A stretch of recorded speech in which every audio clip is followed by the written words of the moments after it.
Come on and fight back. We'll start it over again. We'll take it right back. From the ones we're again. It's time to rise up, even though they left us for dead. This is our last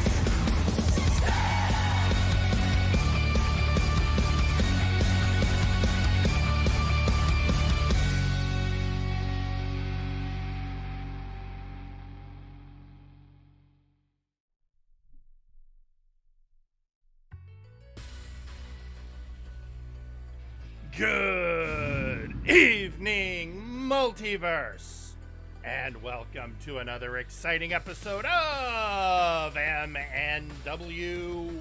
Warzone. I'm your host, Warzone General Manager Jerry Aldini, and I am here with tonight's exciting action in this, the first show of the merry month of December. With last month of the year, as we are heading to the last pay-per-view of the year, Millennium Dragon, and we need to get all sorts of things sorted out before then. But for tonight, we have some exciting matches coming up, including your main event, when after a back and forth of challenges, Alistair Evergreen, leader of the Night's Watch, will face Adrian Driscoll in a steel cage. That's right, folks. Driscoll cannot get away from the hardcore hound tonight. But according to Driscoll, he wouldn't want to. Also tonight, in your opening match, well, it was a challenge last week by a very confident Daggerick and challenging the Dark Lords to a 2-on-3 handicap match against the team of Gorm and Daggerick. Also, excuse me, I'm having a... We're going to be having some trios tag action tonight when members of Hero Time take on the Outlaws. But how can the Outlaws be having a trios match when their leader, Theron Markov, is currently suspended? And when asked, all I got from Nakano Kirishima is, we got it covered. When I hear that from one of the Outlaws, I get worried. Very, very worried. But all that and more. But to kick off the show, well, we had some interesting things happen recently around the Nexus Titan Championship. After defending his belt against Buck Bumble, Tommy Black was attacked out of nowhere by Johan Mule. Now, hang on. I should get to this, because if I don't, it's just going to be problems. Because it's from Theron saying, you don't think I made phone calls? You think we don't have backup? You didn't think I'd send my wife? Theron, you can try and send your wife. As far as I know, she's not cleared as a wrestler. But knowing you, something's going to happen that I'm not expecting, and it's going to annoy me. Also, Draco Rex tweeting out, with this PPV coming up, with that name, I can't help but feel a little vain considering myself. Well, we'll have to see how all of that goes, Draco. I mean, you're working your way up. But first, as I was saying, Johan Mjoln out of nowhere attacked the Ginger Boy, Tommy Black. And think we'd all like an explanation. But that's okay, because maybe we're about to get one as the Son of Thunder approaches the ring.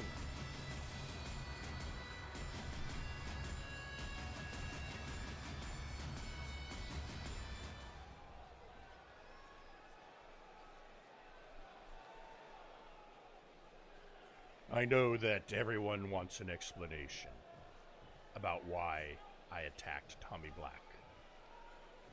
And I don't feel I owe you an explanation. I don't need to explain what I did. It should be obvious, even to the most moronic of you. I want the Nexus Titan Championship. And I made sure to convey that to Black in the simplest way. As a god amongst mortals, I'll gladly strip that mortal of his championship. This is so simple. I can't believe people are asking a question about it. Why else would I attack a title holder?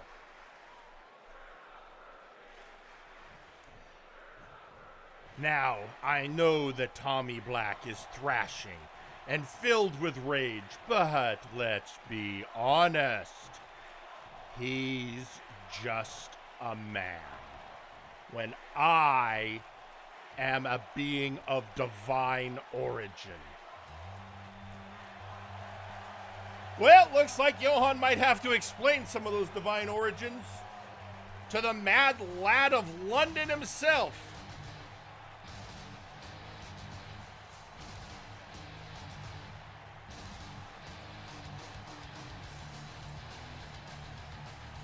The Ginger Boy Tommy Black, your Nexus Titan champion, who just got done having issues with Necrom, and now he's got to deal with Johan.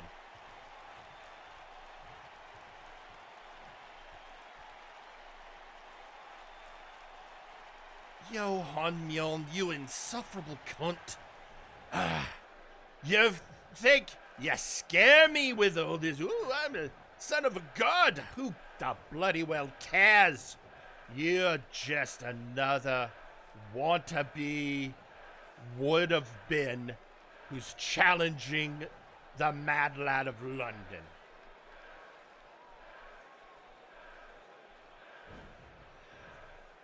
Of all the people to say, we've been in this company together since the beginning of Flashbang. Remember, you won your original title in a 4-way match that included me. And I didn't get my due then.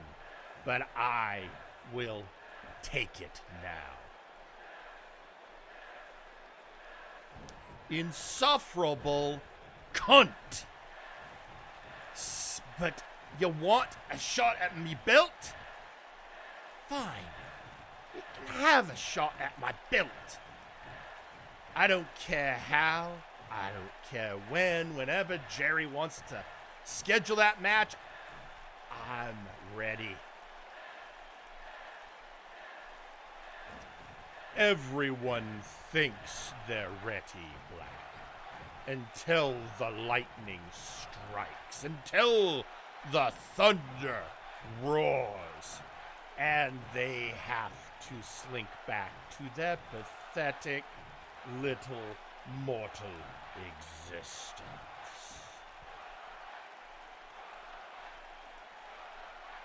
Oi, have you seen who I've had fight in the past?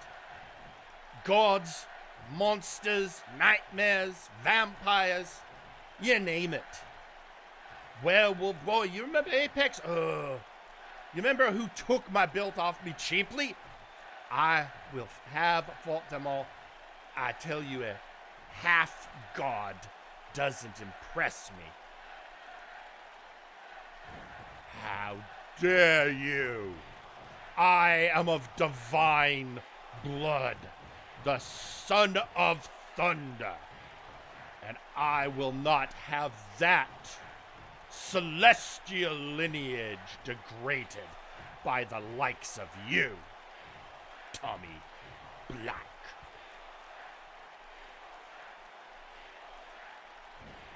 Johan, if you don't want to have your divine lineage or whatever degraded, you're in the wrong business, bucko. But I think the easiest way to bring a god down is by bringing him down in a good old-fashioned knockdown brawl.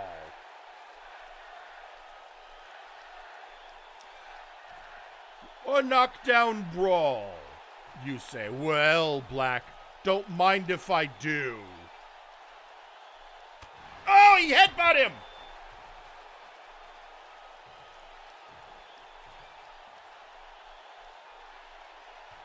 And, well, no ref, no belt on the line, but they be brawling. It is... and the Son of Thunder getting a reminder why the Ginger Boy is one of the best in the business. Whipping him into the corner. This is going to be interesting. Folks, it's a war of the Gingers.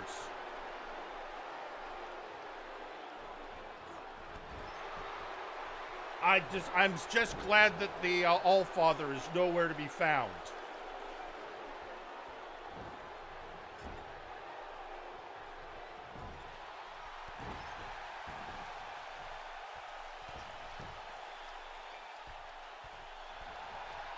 And a clothesline from hell.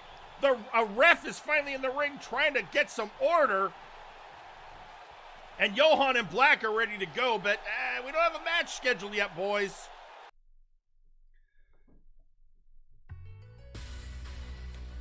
Although I have a feeling, I know a match now that is, I'll have to talk with the booking committee, but I think we all have a sneaking suspicion what is going to be happening at Millennium Dragon on December 17th. And we have a social media post from let's call him an interested party. That being Sergeant Major Payne, who we will be seeing later tonight, saying, so since you want to go for all the belts, Johan, guess I'm off the hook and you can give up your spot for the big oof. Sounds like a great plan to me. I mean, he did call his shot going after the Nexus Titan. And, well, folks, as I said, our opening match will be a 2-on-3 handicap match. Gorman Dagrick versus the Dark Lords. But much like that last social media post, there is an interested third party who recently made his resurgence here on MNW Warzone. I, of course, am speaking of the Trustworthy, and weirdly, that might now be a legitimate moniker. The Trustworthy Semjax, who has a message for us, which we're going to go listen to now. I say, I'm looking forward to taking you and Gorm out of the picture permanently, so that I can then focus on my real problem, which appears to be another vampire invading my territory.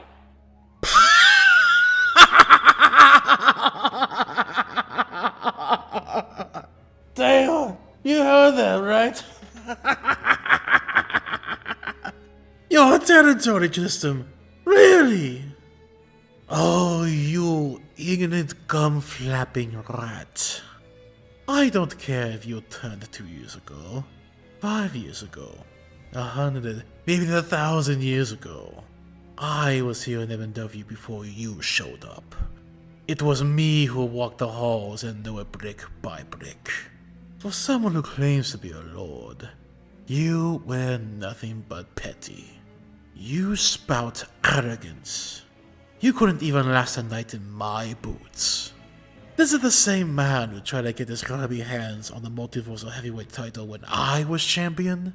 While I laid low in the cover, you didn't change, Tristram. You didn't even stay the same. You're devolving. It's close to comedy, if it didn't make me bored. Now you must rely on a Sith and a Fae to take on Dagrick and my good friend Gorm. I'll watch closely as a pair of mountain men break the trio Dark Lords like twigs.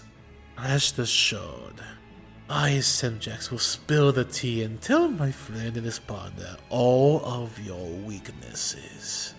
You cannot mask that, shot.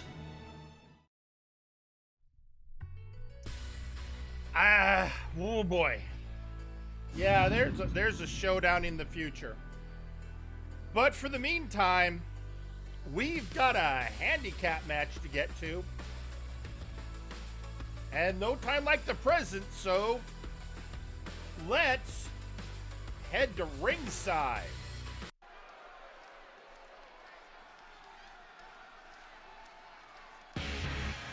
Your opening match is a handicap match. Introducing first, the team of Gorm and Dagrick. There they are, the recently formed team of Gorm and Dagrick, a dwarf and a Goliath. They promised me a team name is coming. But as Gorm put it, they're still working out a few details. All rise for the kings of the Black Throne. And introducing their opponents,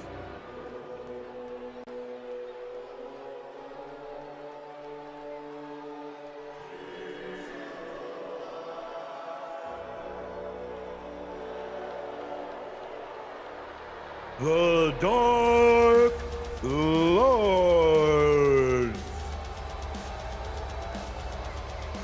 And here they are. It's been a while since we've had all three Dark Lords in the ring together.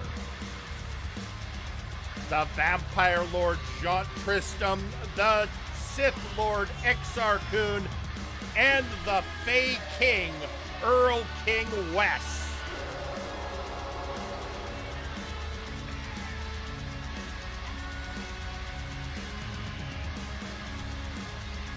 And of course, they are feeling confident because they have the numbers advantage.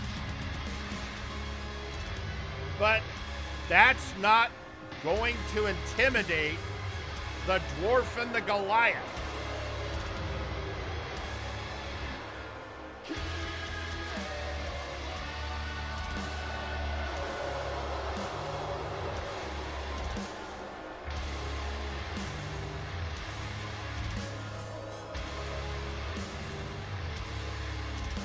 At least, honestly, I'm just happy that Jean is wearing a clean shirt and is honestly back to the blonde hair. He was creepy. We are starting with Gorm and Wes.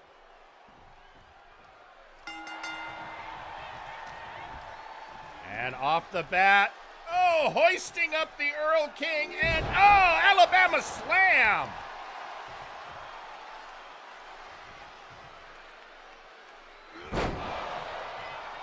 Well, Gorm is taking an early attack on the so-called King of Kings. That's a good tag. And now bringing in his partner. Going for a quick pin.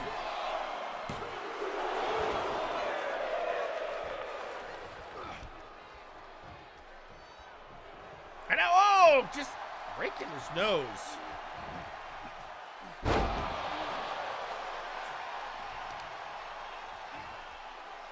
And now, bringing the pain.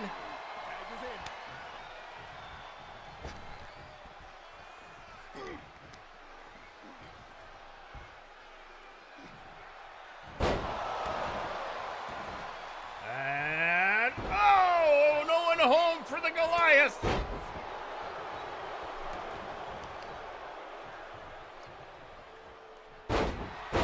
And knowing he's going to have to deal with the numbers game on the side, Gorm decides to take this free moment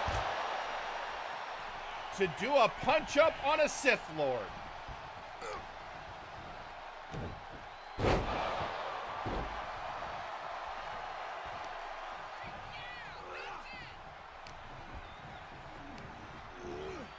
And Earl King West in the wrong part of town.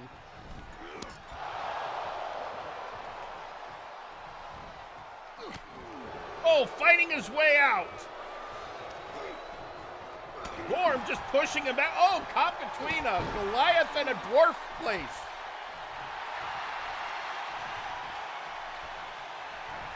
Gorm celebrating, but a hot tag bringing in the Sith.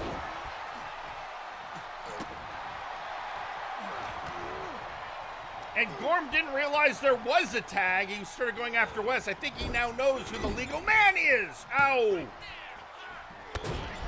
Two spears. Cameraman, no one cares about Wes's ass.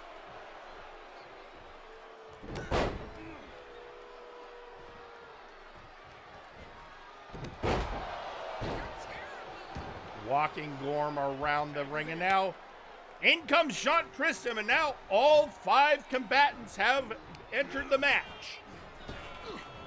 And a scoop slam on the Vampire Lord.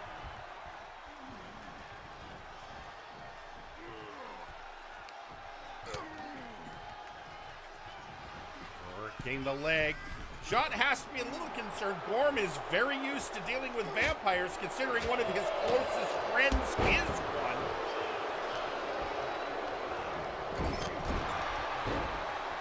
Not just that, a vampire who doesn't like Jean very much, as we heard earlier. That's a good tag. And in comes the Dwarven King. Oh, just raking on Jean's nose. Probably telling him he's too damn pretty. In a derogatory way, not as a compliment. Oh, moonsault on Jean. And now a flying DDT.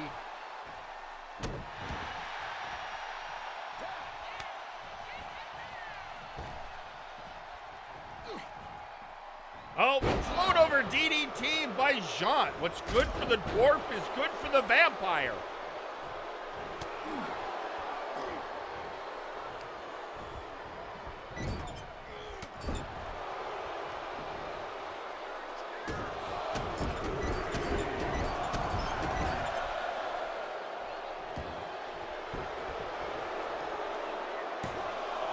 And a kick out at 1. There's the tag.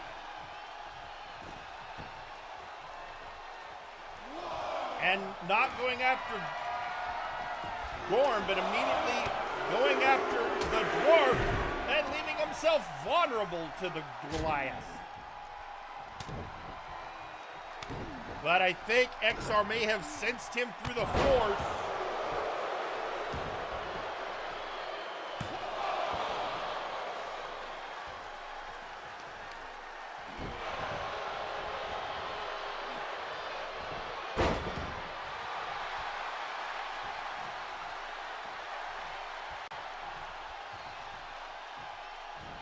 And over the top goes the Sith.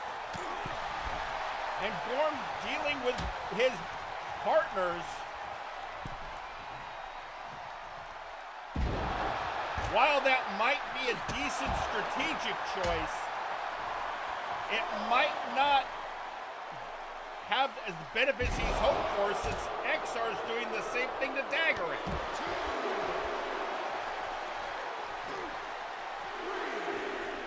Although I think Gorm likes his odds against any of the Dark Lords in a one-on-one situation. Oh, but This isn't a one-on-one situation. It's not even a two-on-two.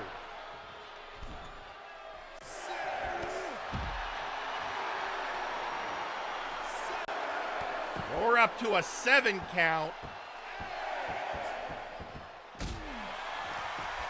And Gore might want to consider getting back in the ring.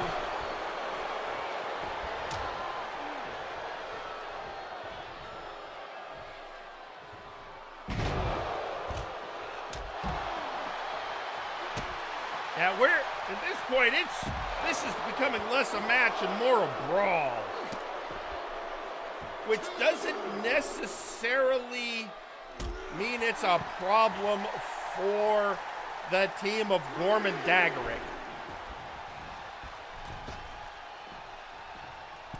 From what I understand, they've had more than one tavern brawl in their day.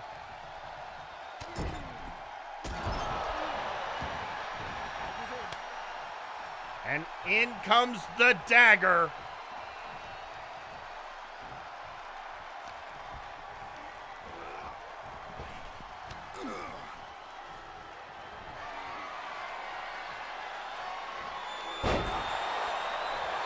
And going for the pin. And a kick out at 2.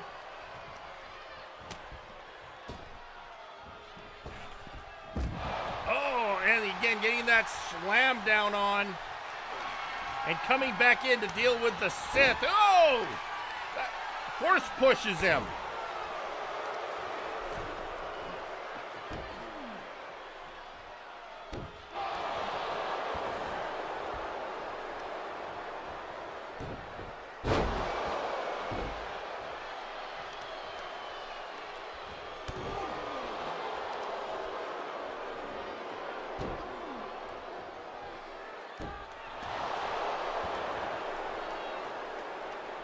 And in comes the vampire.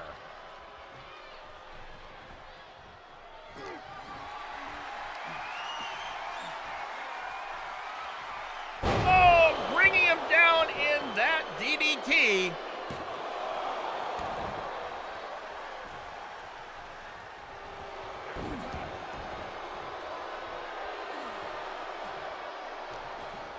Here comes Gorma. Hoist the power of the Goliath.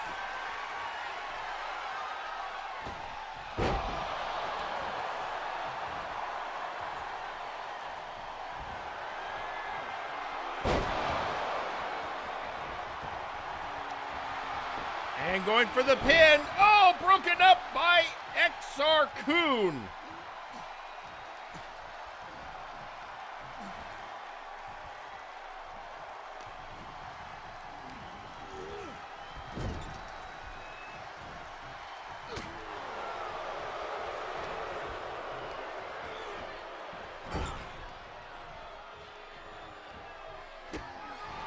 And again, cameraman, come on.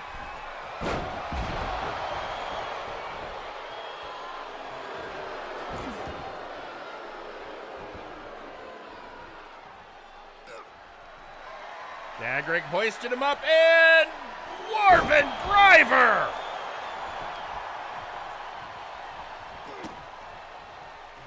Again, broken up by Earl King West.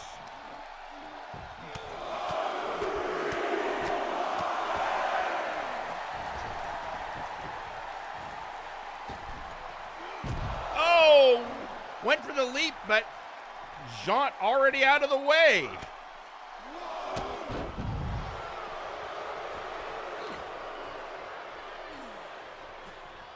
Oh, and hitting him with that unprettier.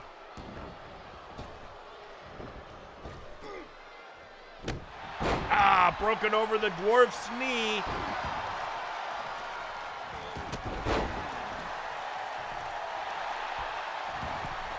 Can he do it? 1. No, kick out at 1.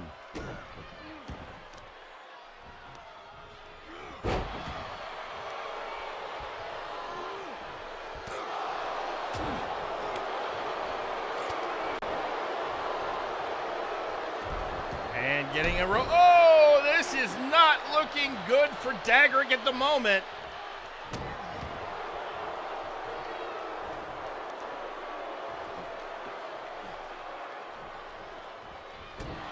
And a discus punch in the dwarf, I think, is busted open.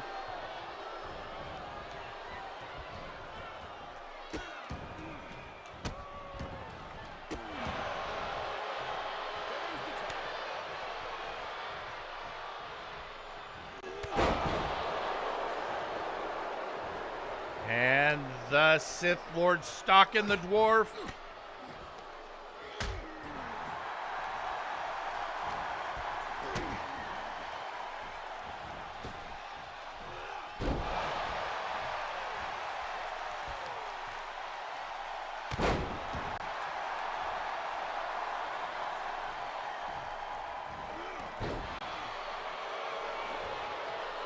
Both are kind of getting slow to get back up. It's taking a toll on both of them.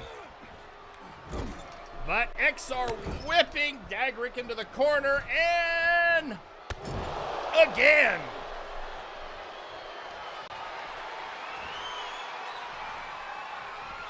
Oh, ooh. So close to the Kyber crystals.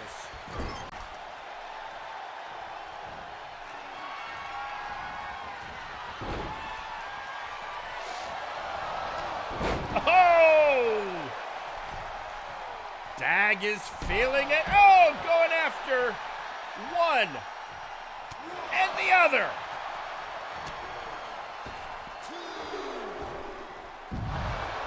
Now meeting XR on the outside with the other Dark Lord strewn about him. Oh! Slamming him down.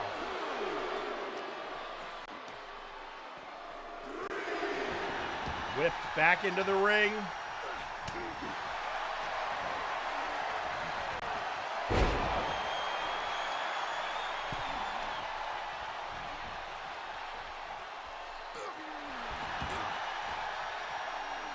And going for the tag to the punishment he's taken. I don't blame him.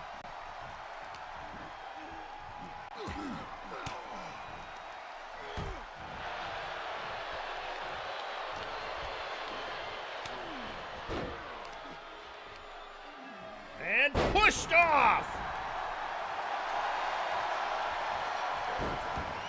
Hot tag to Jaunt. Oh, and down goes the Goliath.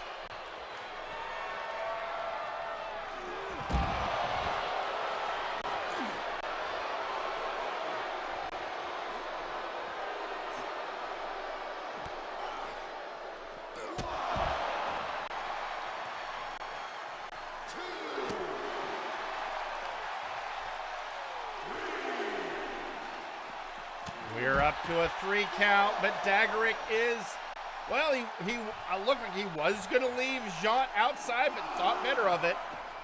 Hurling him back into the ring with authority. Tag is good.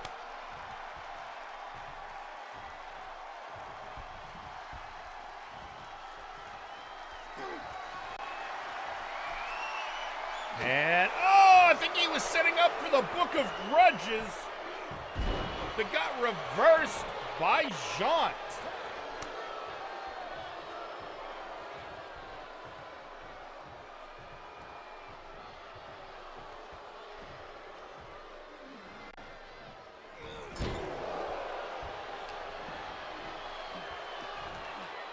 Hoisted over.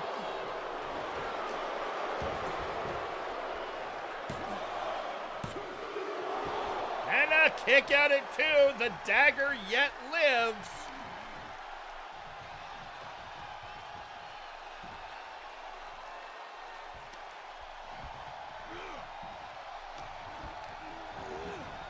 Whipped into the ropes. Oh, going for a Hearn's charge. Oh, there it is.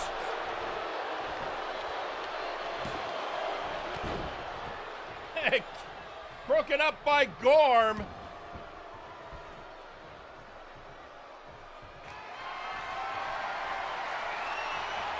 Oh, and another Hearn's charge. Is this it?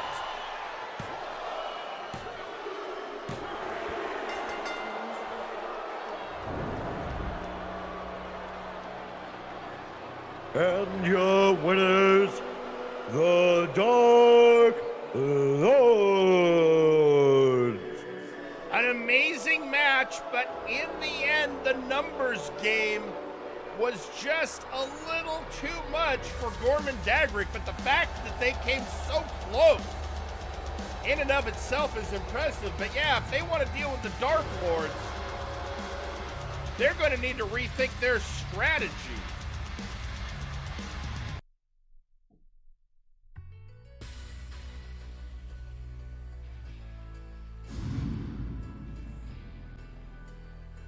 But that's, well, that's one in the record books, but let's be honest, this is not anywhere near done.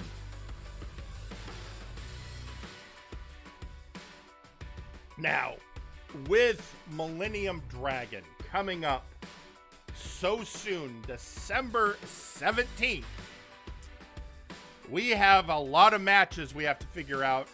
None more important than who will face TJ the Mint Gable for the Multiversal Heavyweight Championship. And one person has been making a claim for that spot, and he is coming out to address the multiverse. I'm, of course, speaking of the Murder Cave's Grizzly Adams.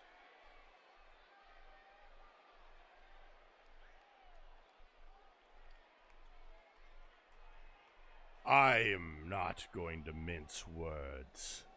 I am officially challenging TJ the Mint Gable for the Multiversal Heavyweight Championship. And I am doing it because I feel MNW has softened since the Murder Cave took its sabbatical and needs a wake-up call. Just as Arkoff did with the Inquisition. It is only through strife and terror that you can rise. And no one brings strife and terror better than the Murder Cave. So I declare war on Gable, and by proxy, all the absolute units. You know, I'm not surprised somebody's coming out to interrupt him. I am surprised it's Nice Ice.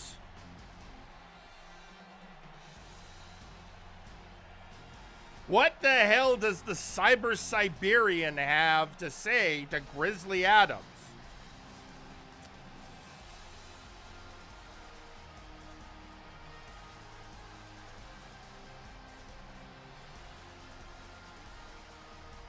Well, this is going to...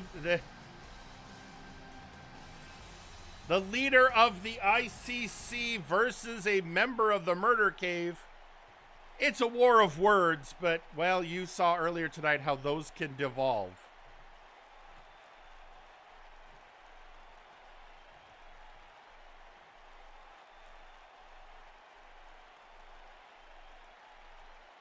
Oh, Grizzly Atoms. You come back, and Nice Ice hears you come out and want to jump the front of the line for the big prize, the Multiversal Heavyweight Championship. Nice Ice cannot sit back when you do something so arrogant. I don't see where you are somebody to come out and lecture me, Nice Ice. Did you not just lose to a low-level grunt at the last pay-per-view? One you trained at that. Wins and losses come and go, Grizzly Adams. And if we were to say boo about it, we'd never get anywhere. But I've been here doing oh so much work, and you come out of nowhere saying, oh, I used to be a big deal around here. I deserve a title shot. What have you done lately? How dare you? Well, what have I done lately?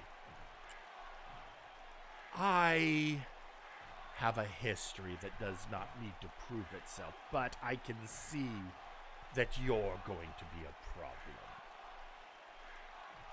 Nice Ice is not a problem. Nice Ice is always the solution. The equalizer. All stand equal below the International Combat Club, and that includes your murder cave.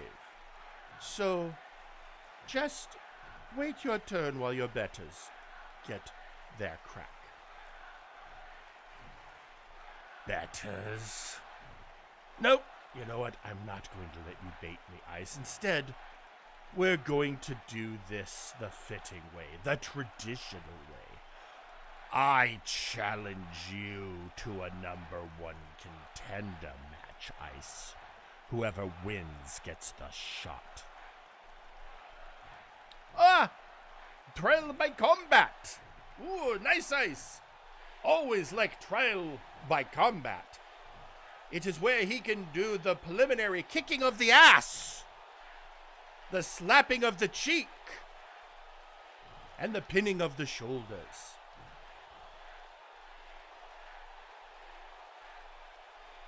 You have gotten stranger in my absence, that much is clear. But yes, we will do what we can. And by that I mean pin your arrogant ass so that I can get onto my contendership. Bravo! Nice Ice approves of having a good attitude in the face of overwhelming opposition. Keep up that stiff upper lip, because even unattainable goals can have their worth, Grizzly Adams.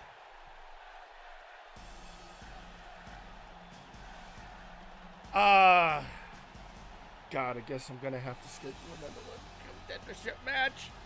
Sure, why not? These two seem to be jockeying for position, and we've had it. Challenge for a #1 contendership match.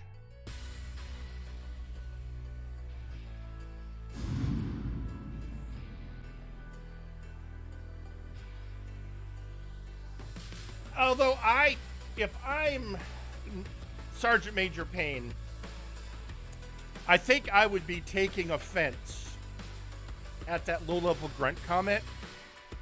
And I'm sure he might have posted something about it if he weren't currently getting queued up in gorilla position. Because we're about to see Sergeant Major Payne in action, because, Payne's been doing a lot of work, and last week he was the latest person to get unsolicited career advice from Wonderball. And, well, much like the last person that got said advice, the unknown soldier is going to face the one-man choking hazard and make him put his money where his mouth is. And with that, let's head to ringside.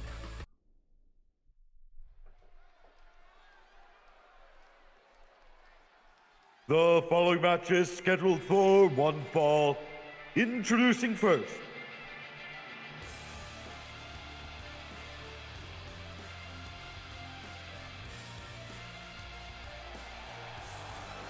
Sergeant Major Payne. The unknown soldier who at our last pay-per-view, Apocalypse, defeated Nice Ice, freeing himself forever from the shackles of the ICC and earning a Big Oof championship shot if we can ever coordinate with Flashbang. In the meantime, he's dealing with, well, someone who's taken it upon himself to give advice to people that,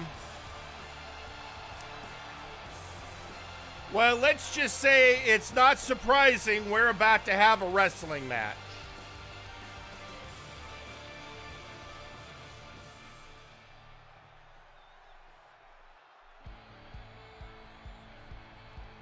And introducing their opponent,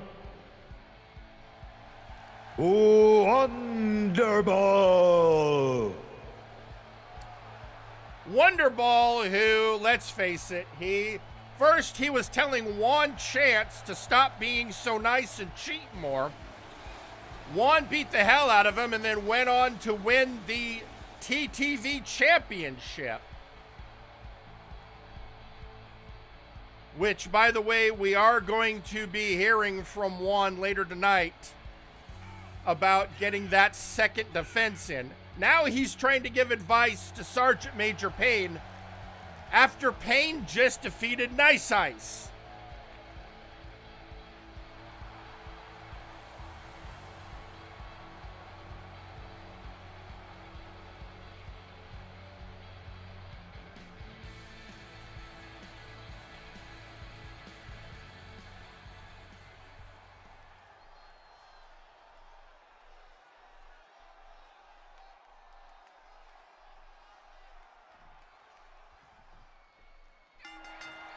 And right off the bat, crossbody from the Unknown Soldier.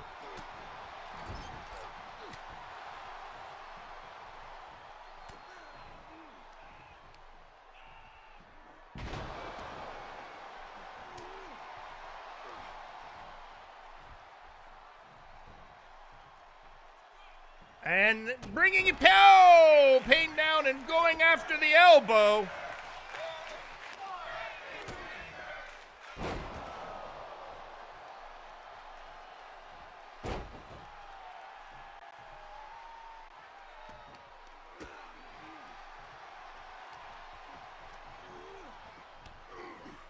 Oh, bouncing off.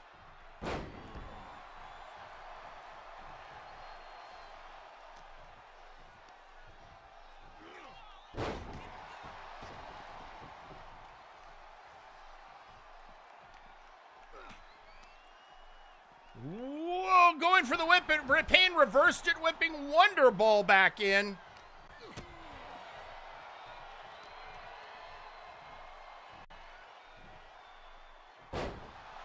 And Wonderball slamming Payne down.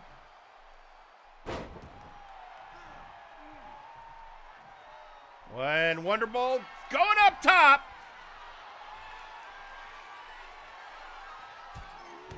And double X handle on the Unknown Soldier, but Payne rolls away at the last second.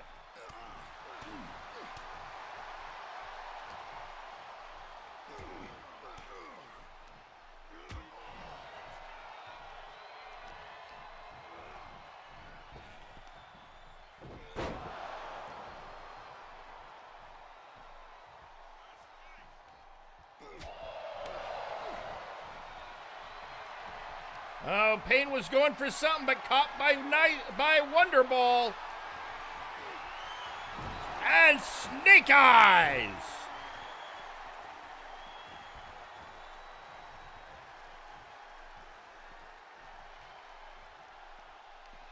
Going outside, matching him there.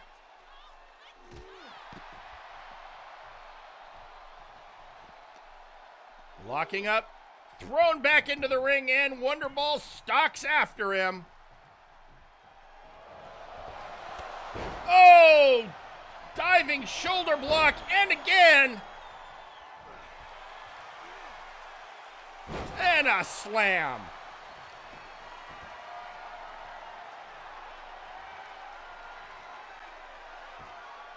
And a gut wrench power bomb.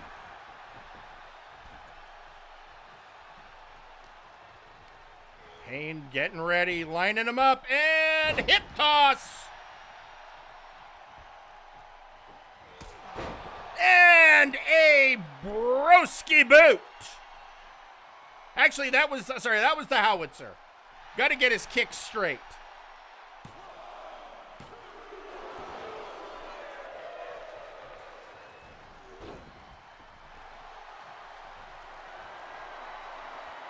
Oh, I guess that was a mortar shot from, I'm getting from the staff backstage.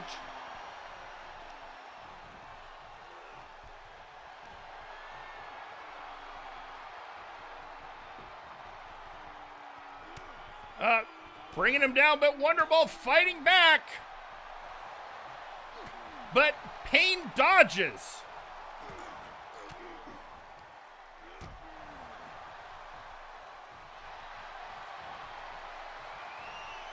Wonderball trying to get him down in a ban this.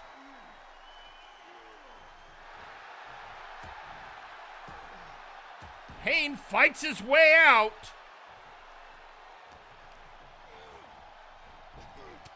Oh, and another shoulder block. And Payne experienced enough to know Wonderball was going to roll out of the ring. Slamming him on those outside mats, which, trust me, don't give you much protection at all.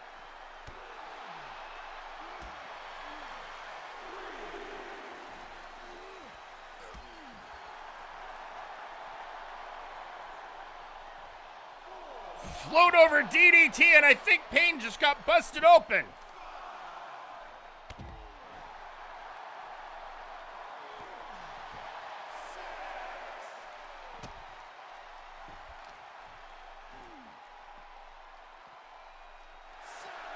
We're up to a 7 count.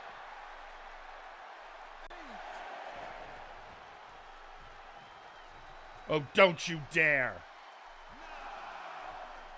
Come on, Payne! Wonderball wins, but by dirty pool. And your winner, Wonderball. Using Galaxy Brain Tactics.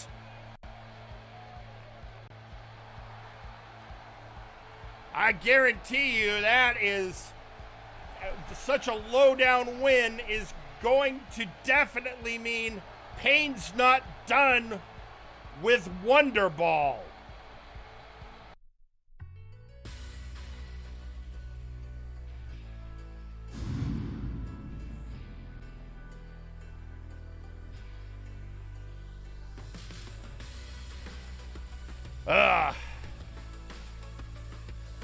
Well, folks, while we all think about what the ramifications of that moment,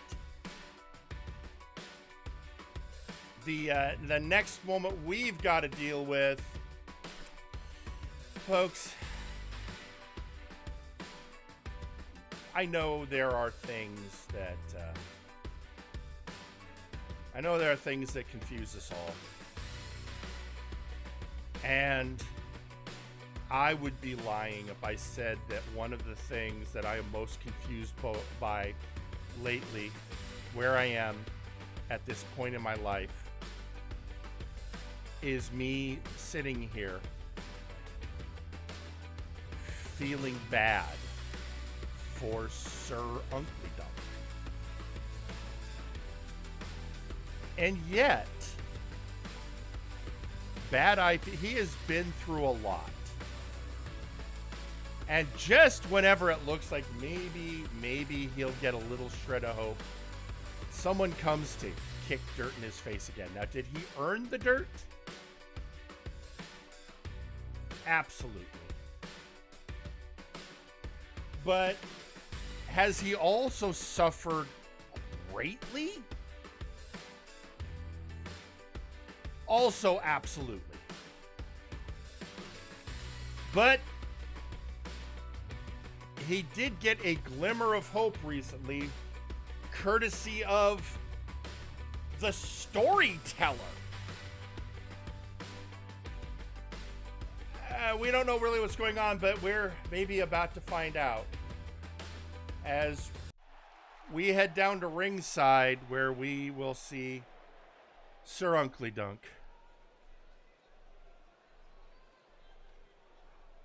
I am at my wit's end. I've tried. I understand. Look, I understand I was an awful person, and that there is karmic justice in what's happened to me. But I don't know how much more I can take. So, if Storyteller's gonna offer me a life preserver, an olive branch, a rescue rope, I'll take it. At this point, I don't even... Yeah, I know it's probably going to be awful and I'll have to crawl through the dirt again, but I'll take it if it'll help. I'm ready. Whatever task I must perform. And don't think it isn't lost on me what month it is. I know everyone keeps making the Ebenezer Scrooge comparison. I always thought I was more Scrooge McDuck, but now I have to realize, no, I was awful. I took delight in hurting people. I did try to fill that empty void. Oh, here he comes.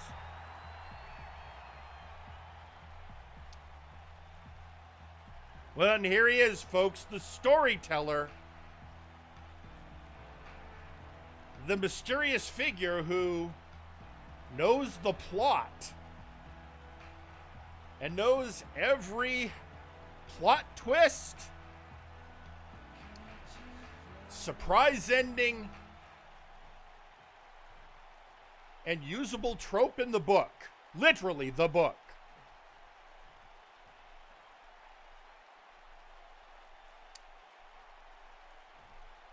Sir Uncle Dunk, you are wise to take this opportunity.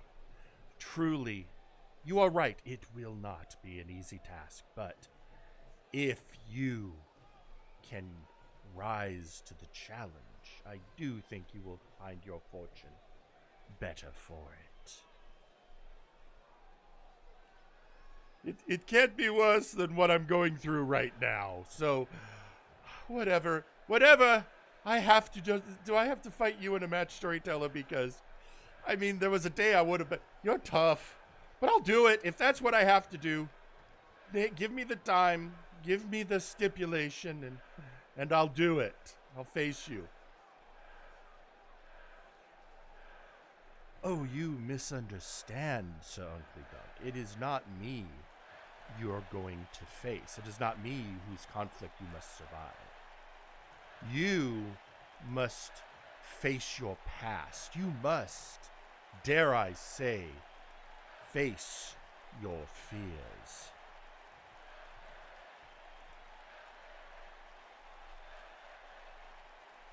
Wait a second. Are you saying I have to do a face your fears match? Oh, sweet Rockefeller. That's terrifying, but all right, I'll do it. You're right. At this point, I have to.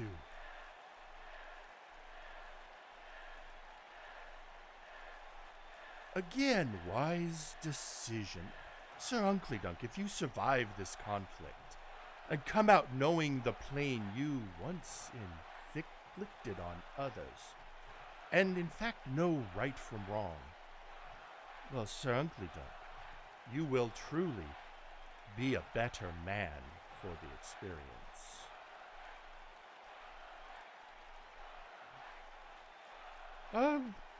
Sure.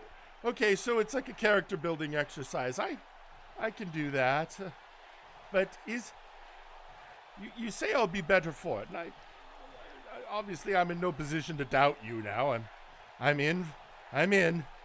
But will this... Tell me, Storyteller, will this be the change I'm looking for?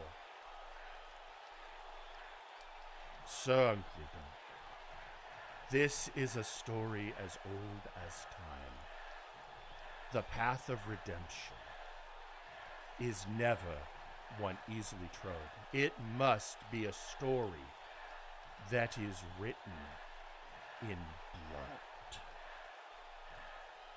Are you willing to pay the price?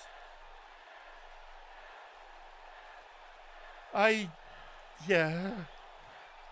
You know, there was a time I would try and weasel, and him and Han go, no, it's too much, but at this point, yes, I am ready to pay in blood for my sins.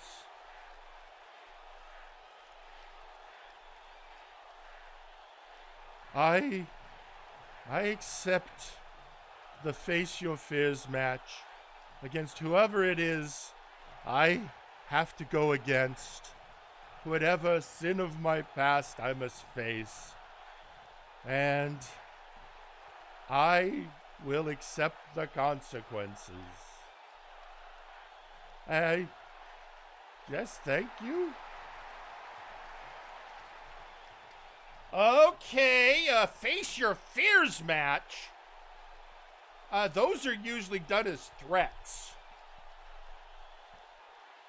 And yet the storyteller is offering it to Uncle Dunk as a path to redemption?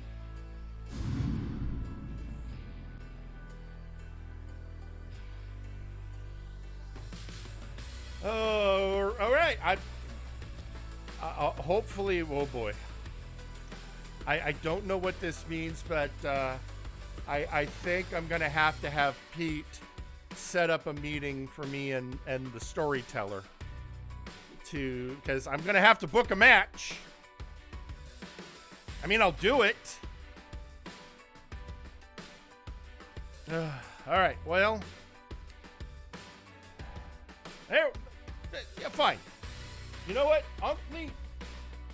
No one twisted Uncle's arm. He was given an option. Given he's down in the dirt, but he accepted it.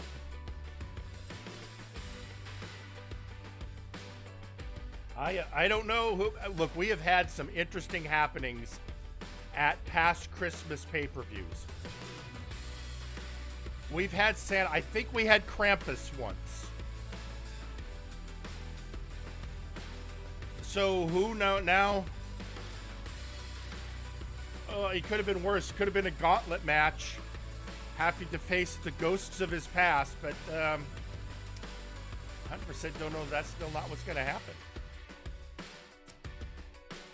Anyway, you know what? That's fine. Pete, make a note. Set up a meeting for me and the storyteller.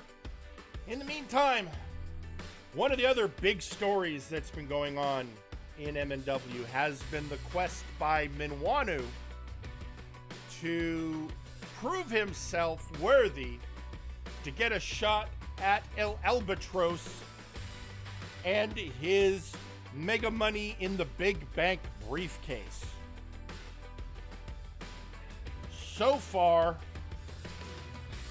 Alba has said that Minwanu hasn't racked up enough accomplishments yet to earn that shot. Well, tonight, the white bastard is going to have to do that in a tag match, which means he's going to need a partner. So the question is, who's going to partner with Minwanu? Well, only one way to find out, and that is for us to head to ringside.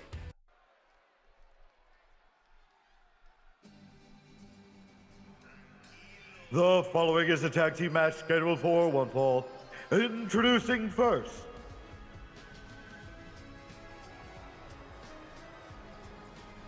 Los Villanos Ingobernables. That's right. Minwanu and his mystery partner will have to face Los Villanos Ingobernables. in the form of Strongman Bell and Ignacio Cervantes, with their leader El Albatros at ringside.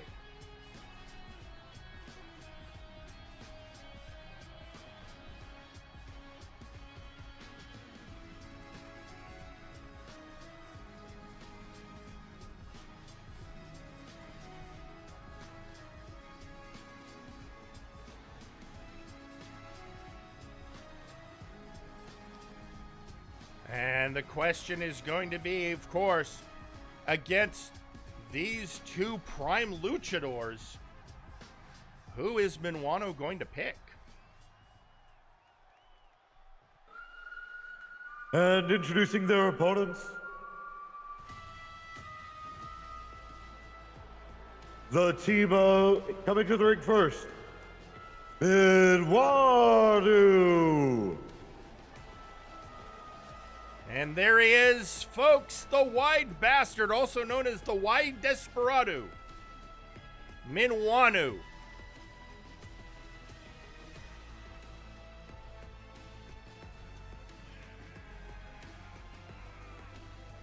And he has been stalking the lucha legend El Albatros.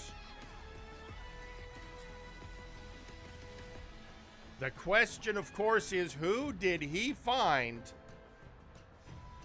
as his partner?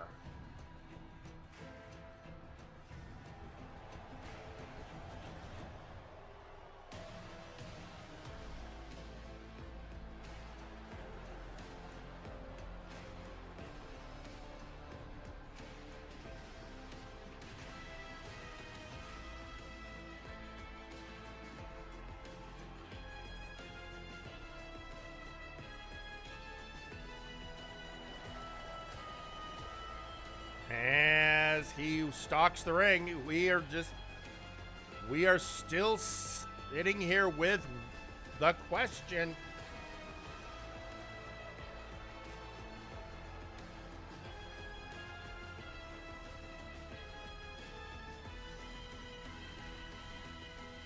And now we get the answer. And introducing their tag team partner, Draco Rex.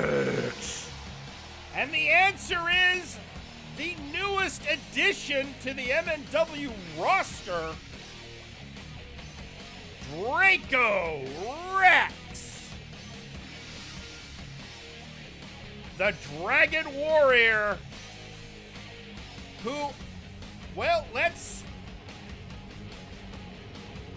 one of the things he is looking for, he's had some great matches, but has yet to secure a victory. Is tonight Draco's night? I think that could explain why he's teaming with somebody like Minuano. Powerful teammate, maybe that'll help him get that victory.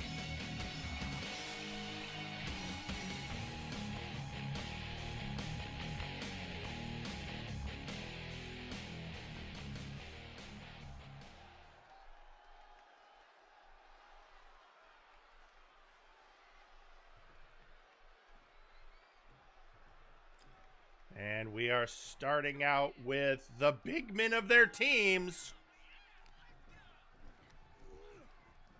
And Minuano, getting an early attack on Strongman Bell. Moves well for a big man. It's going to have to make an impression on the... Oh, and of course, Alba's getting involved.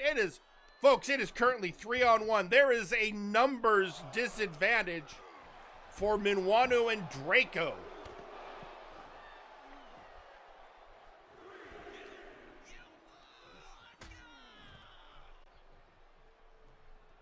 Minuano going after the social outcast Ignacio Cervantes, while Draco outside having a matchup with the scion of the Bell Dynasty.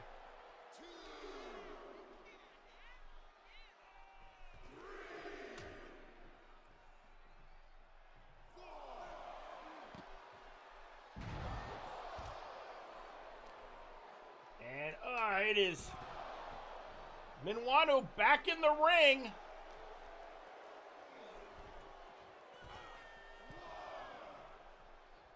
And hopefully Strongman, taking Ignacio out again.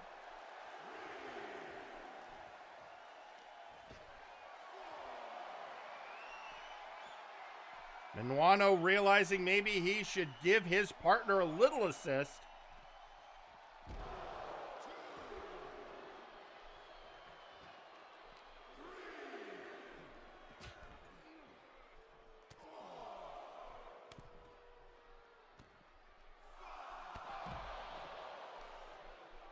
And we are up to a 5 count, but at least the two legal men are fighting each other.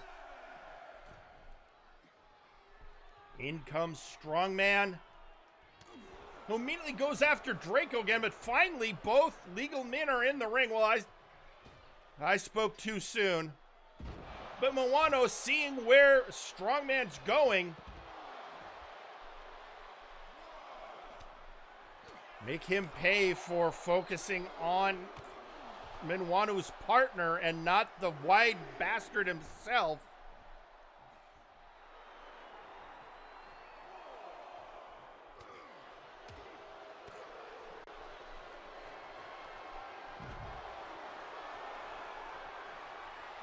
And once again, going after the partners. I mean, it's a strategy.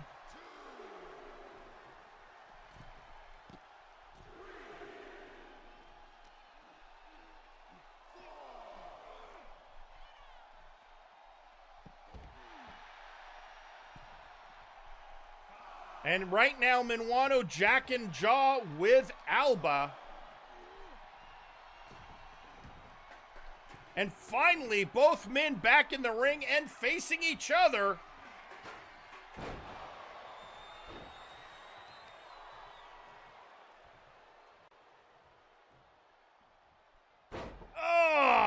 Going for, I guess I would call that a tequila sunrise leg DDT. That's a mouthful.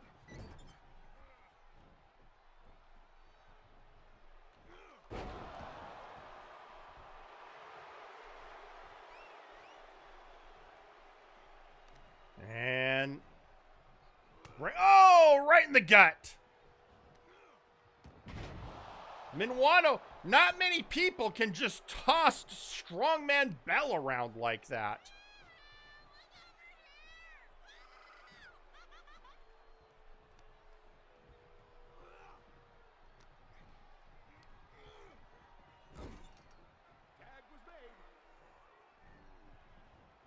A tag is made and Draco is now officially in the match. Double team!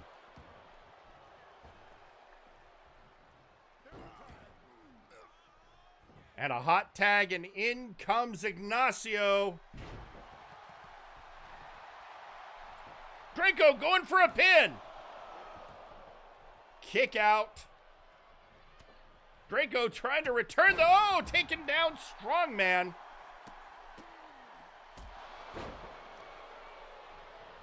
But he's got to be careful.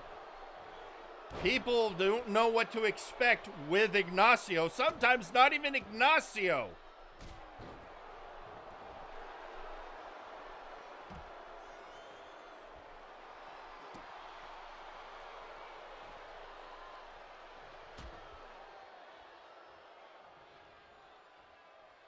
Ignacio going after the wide bastard while Draco on the outside, and now off the top rope onto the Dragon Warrior.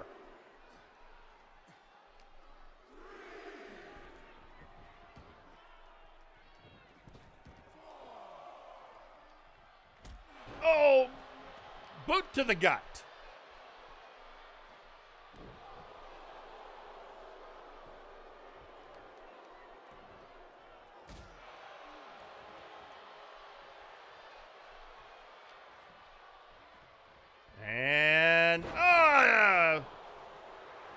Ignacio hitting him with that tenacious DDT.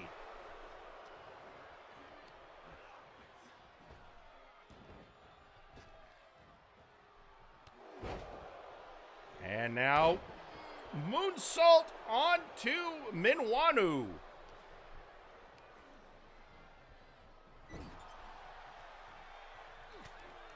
Oh, fighting his way out of the corner.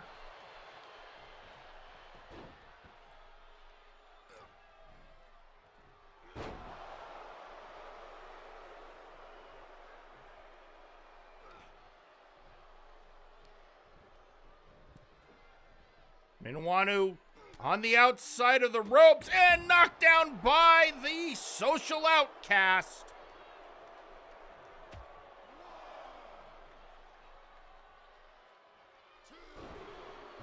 And a cutter onto Draco.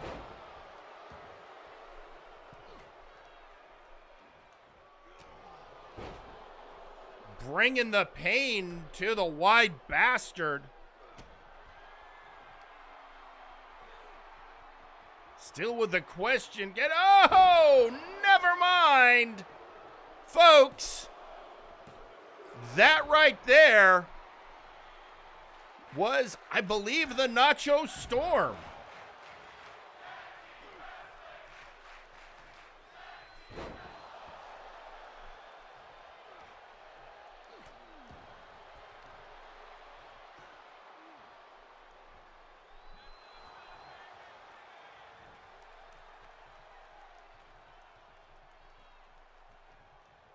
And the wide bastard grabbing and just sort of chucking Ignacio out of the ring. And a DDT from the ring apron.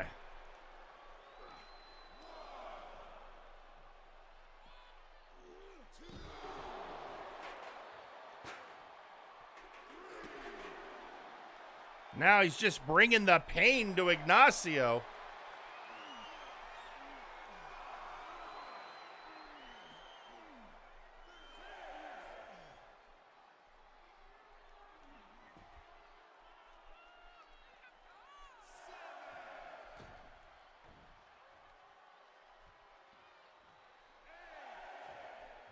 Oh, no, he's not.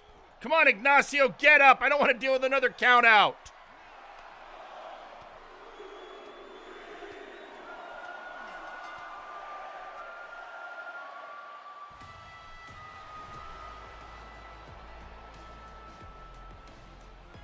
And your winners, the team of Minwanu and Draco Rex. And there you have, well, you know, it might have been Galaxy Brain Tactics, but Draco's got his first win. And a message, I believe, sent to El Albatros and Los Vianos.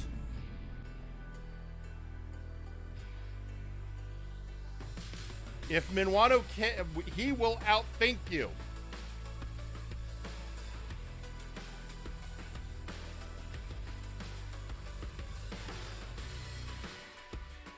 But as we move on from that, well, we are now moving from one luchador to another.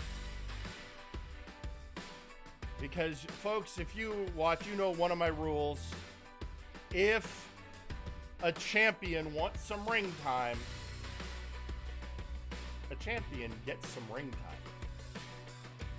So we're now going to head down to ringside and hear from our TTV champion, Juan Chance. Hola, amigos. Juan is proud for his first title defense of the TTV championship. I went against the odds and proved that I am in fact a true champion.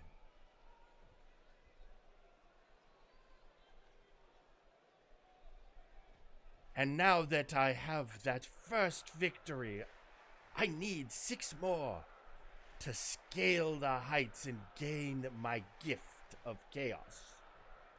So this brings the question, who should Juan face next? Who wants to challenge one chance for the chance of a lifetime?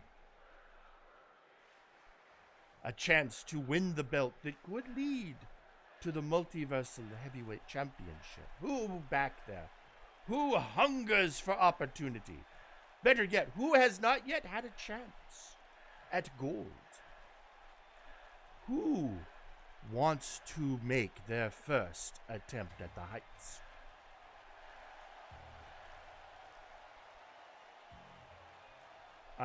Wait.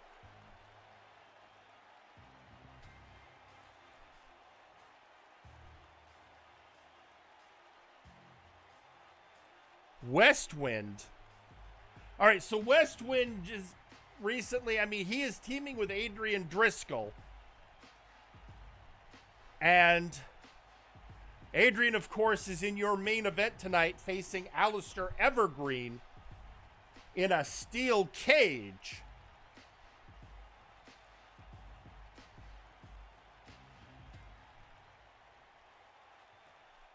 So let's hear what I don't think Westwind has ever picked up a mic before.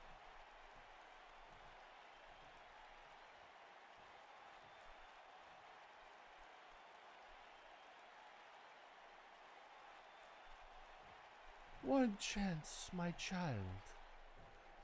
I have heard the call of the Lord, and he bids me challenge you for your TTV championship.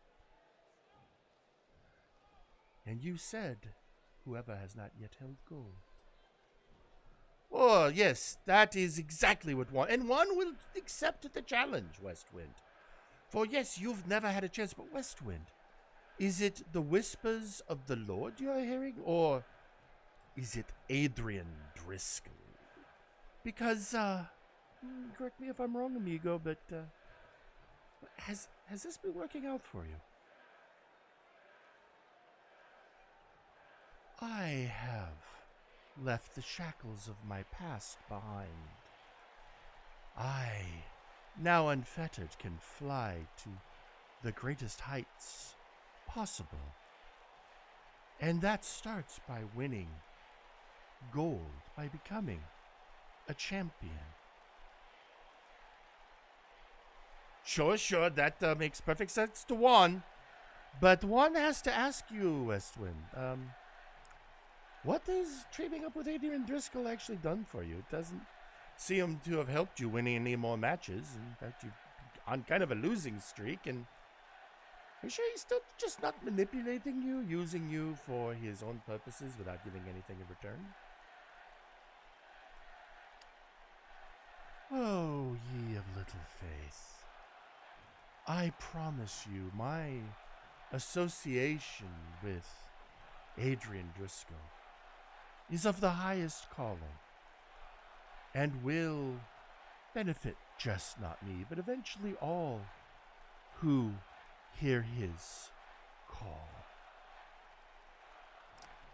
I'm going to be honest with you, amigo. That sounds less like a wrestling partner and more like a cult leader. But who am I to judge?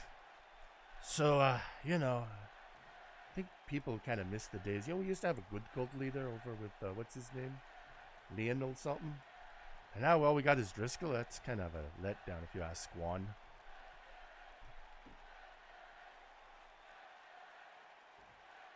You can mock. You can doubt. Doubting is always the first step before the scales fall from your eyes and you see the truth. And I will promise you one chance that I will show the way. Show the way. Okay, wait a minute. Are you an angel or a Mandalorian?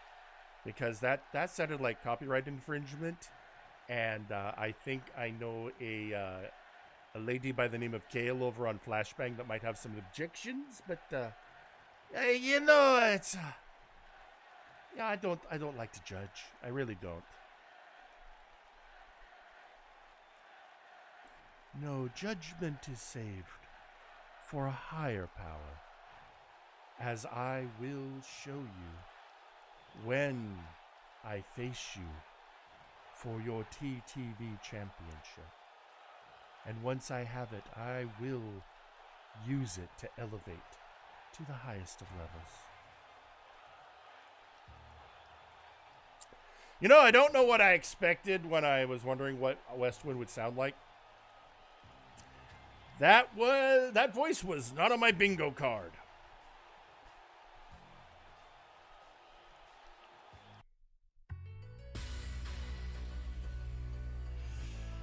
But, okay, I mean, Juan made the challenge, and by the rules,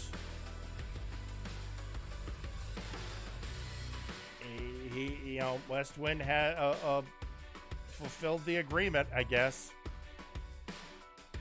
I don't know if I feel like I feel kind of creepy. Was I the only one uncomfortable while that was going on? Just me? I don't know.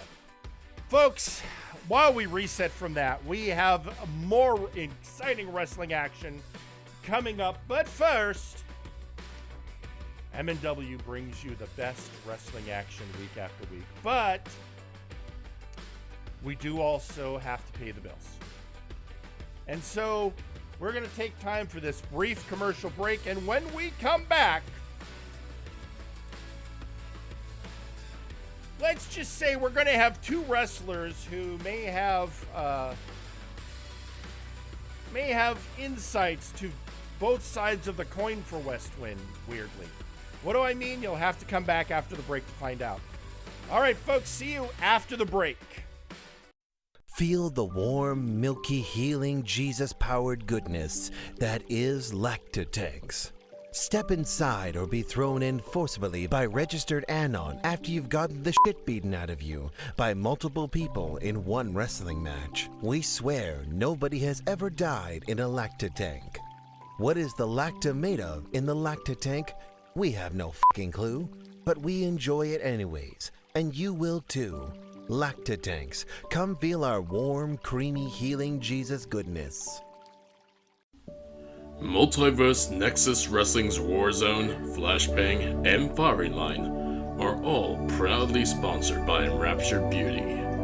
Our products, rather than using unnatural and harmful chemicals, revitalize your skin by boosting the natural elements already present and enhance your natural beauty so you too can love your best self. It's morning in Multiverse, and rest of day looms looking to break the weary like monster-breaking human twig in a wrestling ring. But there is remedy. Squash roast coffee, made from finest naturally grown beans for best wake-up energy. That's because every bean have 10 beans within. That'll be 10 times more big energy than competing brand. More than enough big squash energy to power through day. Squash roast coffee. It's big cup of good stuff. Now available on decaf, or when there is need to come down from blood rage. When you want the most detailed and violent-looking pictures of battlegrounds, look for Perfect Snap Photography. We do bar fights, wars, underground wrestling, and weddings. My wedding dress, you fat harlot! Remember, Perfect Snap Photography. It'll be bloody perfect in a snap. You too can now wage war against the flabby wrestlers of MNW with your own exclusive Zacko action figure. It comes with trios tag belt accessories and nut-kicking action. Pull the cord to hear Zacko's famous quotes. Get that microphone away from me before I shot up your... The Zacko Duo action figure, sold separately.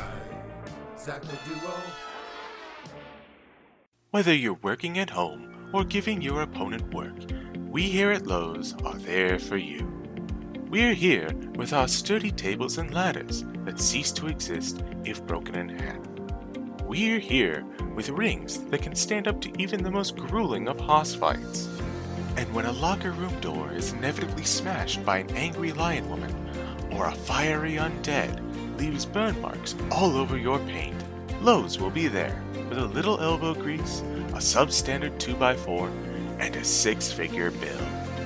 Don't believe me? Listen to these satisfied customers. You know, I like Lowe's because they have tables that I can put pizza on because everyone else keeps breaking the goddamn tables. This is Raphael Sampson here to remind you that Lowe's brand lumber is subpar at best. You deserve better. And trust me, I would know. I worship a carpenter. Sometimes when executing wrestling justice, I've had to break down a few barriers and a few walls. Oh, fucking damn it, Max, my wall! Thank goodness I shop at Lowe's so I can get the best deal on replacing and fixing all the walls I break. Lowe's. Do it subpar for more. Why? And now, a message from the brass.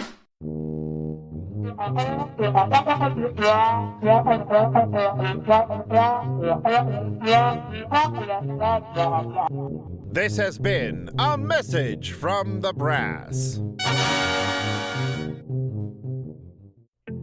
Have you or a beloved faction member suffered from a preventable workplace injury, jobber discrimination, threatening lawsuits from VIP, or harassment from Trashman Jones? You may be entitled to financial compensation and physical retribution. If so, please call Gorwheel & Associates Law Firm to schedule an appointment. We handle all cases, whether they be civil litigation, criminal litigation, or a backstage beatdown. We understand it's tough out here in the Nexus, and you need someone to both watch your back and break the other guys. So call 1-800-NEXUS-DEFENSE. And remember, you don't pay a fee unless we get blood and money for you.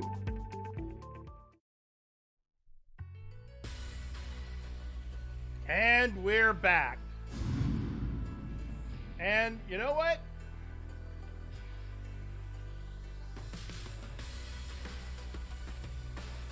I am, sorry, I got distracted. I was reading a note. Still trying to set up some of those matches that people are challenging each other for tonight. Hey, where was I? Right, tonight's matches. You know, this next one, it doesn't have a lot of backstory. It's just two veteran wrestlers who maybe have some connection to various higher powers, having a good old-fashioned wrestling match to see maybe what their next opportunities are going to be. For any more detail, well, we'll have to wait until we come back. Well, I'm sorry, I'm a little lost in the sauce right now, folks. Let's head to ringside.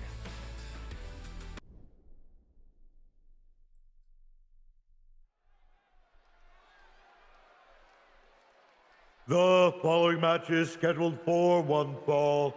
Introducing first,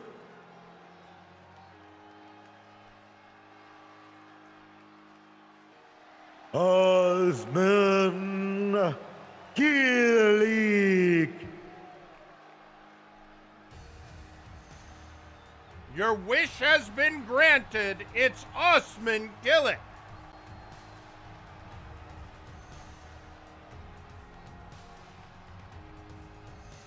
Coming down, and of course, Osman Gillick has had his own issues with Westwind's new partner, Adrian Driscoll. But tonight, this match has nothing to do with that.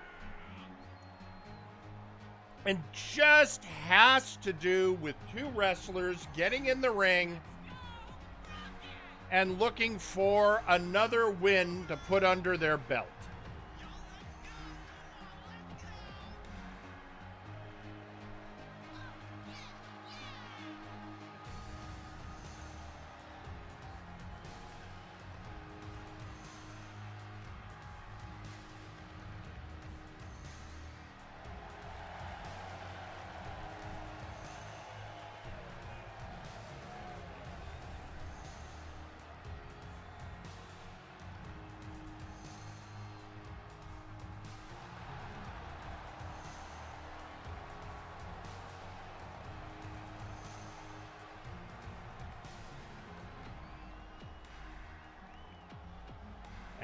And now his opponent.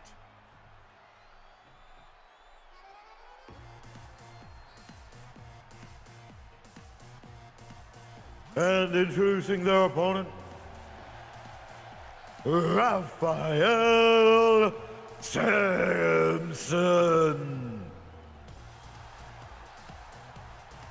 The warlord of the multiverse. Sitting in judgment above all else.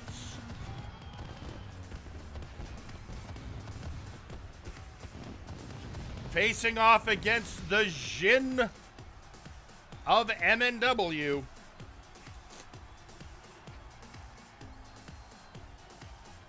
And the question is, of these two powerhouses, who's going to come out on top? And folks, if you had a hoss fight on your bingo card, now is the time to mark it off.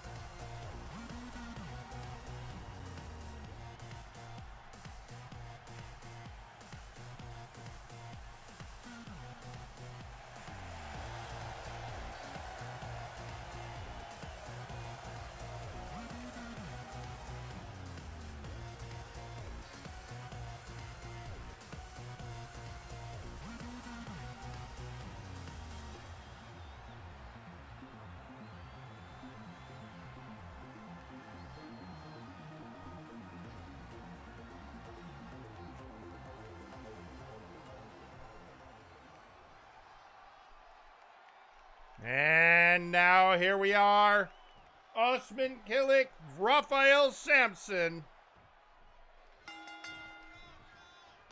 And a rare moment where Killick is not the big man in the match.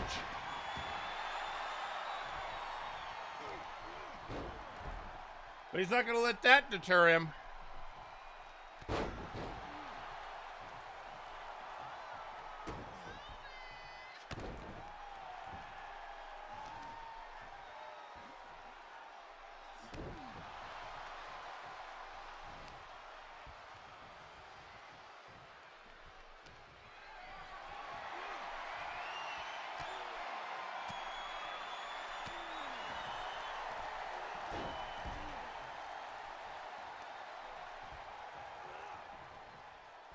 And grabbing up.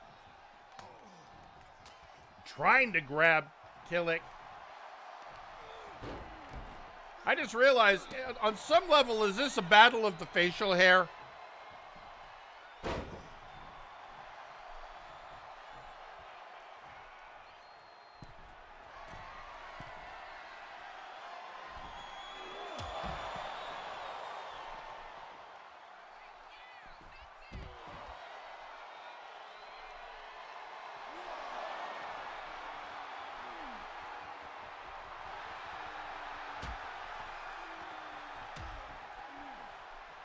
Oh, and the clapper sets him free.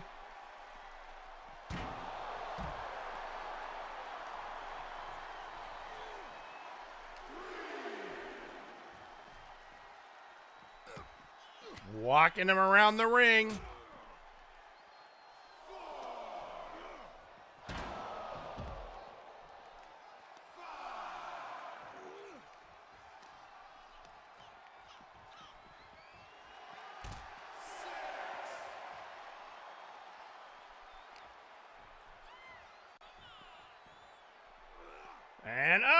And back into the ring goes Killick. It looks like, running neck breaker. Killick took advantage of Samson taking too long.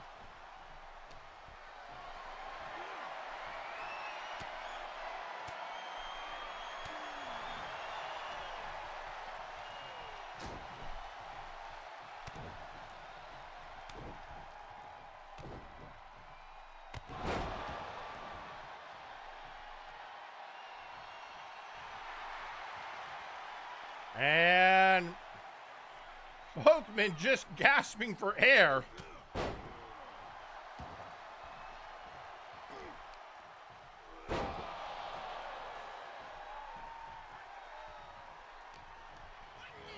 Whipped into the ropes.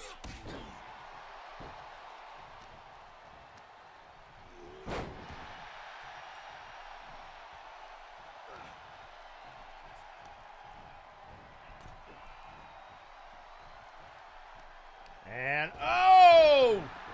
Raphael was up to something, but Killick, well, used his hair for leverage and was able to bring the big man down, but now he's paying for it. And by paying for it, I mean he's biblical proportions.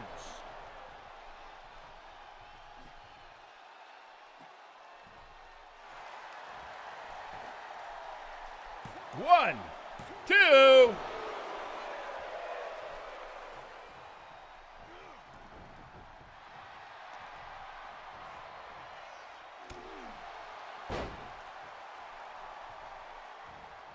Killick trying to get back up.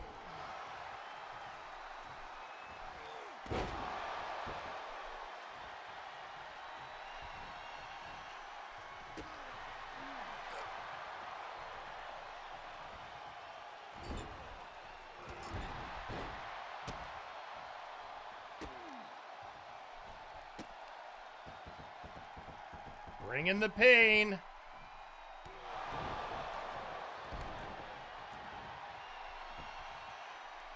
Killick looking in a bad way. Raphael looking to take advantage.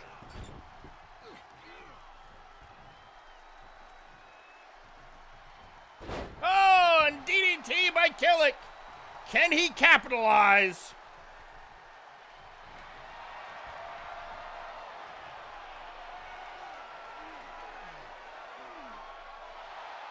Janissary sling, but Raphael breaking out.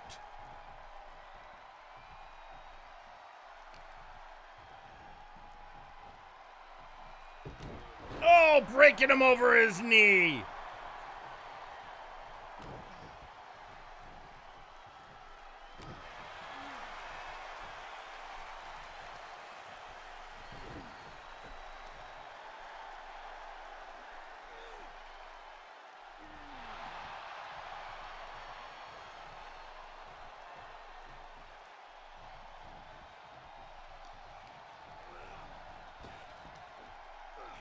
And a hip toss.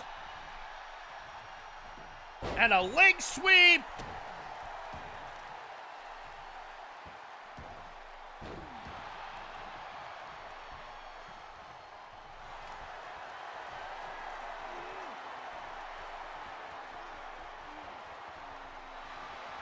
Oh, and speaking of leg sweeps, that one looked brutal.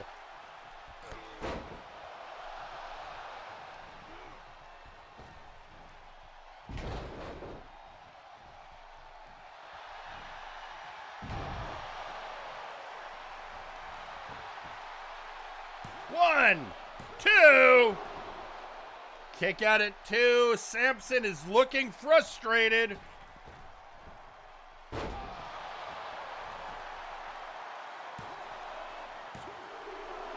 And another kick out at two. Killick refuses to go down.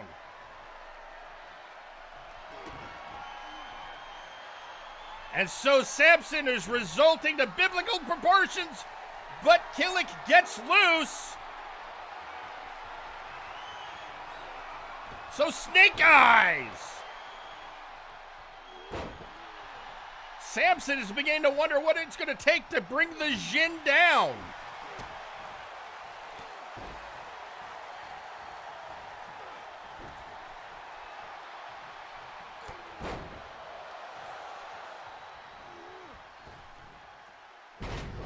Killick, on the other hand, is getting another wind and slam.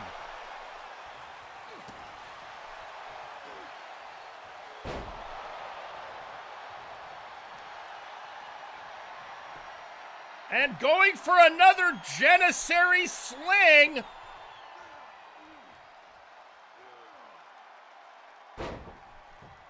Samson survives.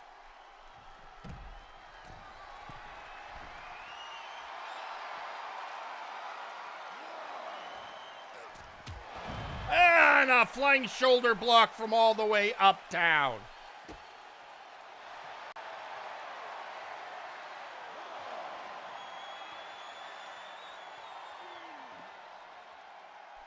Getting him in that camel clutch on the outside, but can't win from there. Hurling the bigger man back in the ring. And Killick gonna fly.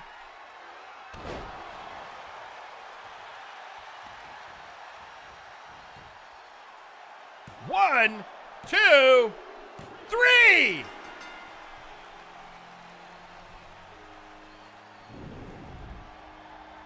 And your winner, Osman Killick. Osman racks up another win, and Raphael Sampson, who broke away from the Outlaws because he felt he was being held down. And honestly, it's not been going great for him lately.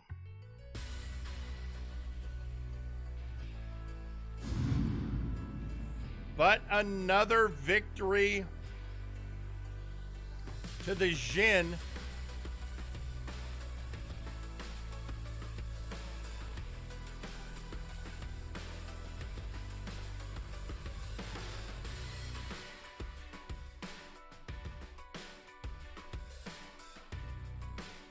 But now, folks, one of the issues that's been going on, and honestly, it's been going on for a long time now, has been, shall we call it, a lot of back and forth, you know, punctuated and interrupted by other feuds, but the ongoing battles between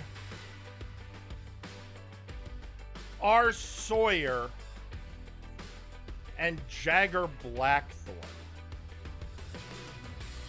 And it just keeps going on and on and on. But it looked like it had settled down for a while. Then at Apocalypse got reignited. But don't take my word for it. Let's hear from the bot in question, R. Sawyer. You are asking me to take the shot? To leave you broken and bloody and just move on? I don't think you've been paying attention. One would think that someone with the experience that you have with the fights you've done, that you would have learned to pay attention and actually, you know, do the research. When I say I will put you down, I don't mean that in a literal sense. No, I break and then reforge someone into something more than what they are. I did it with Raven Allen. I did it with my Robro. I even did it with Uncle. And now it's your turn. Because what I see of you right now, what I see is not a man.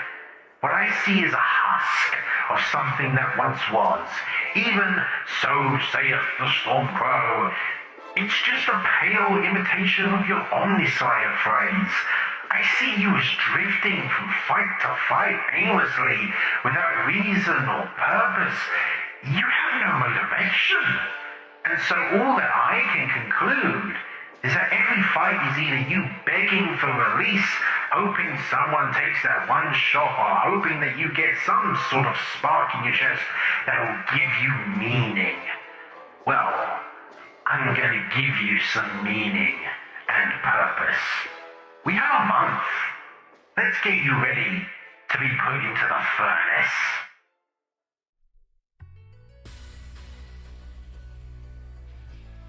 Well, that's a strong claim.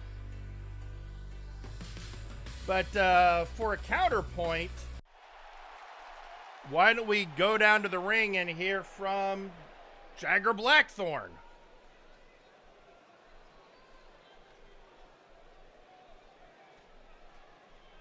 I'm sorry, Sawyer. I tried to listen to what you were saying, but there was a lot of blah, blah, blah, metaphor.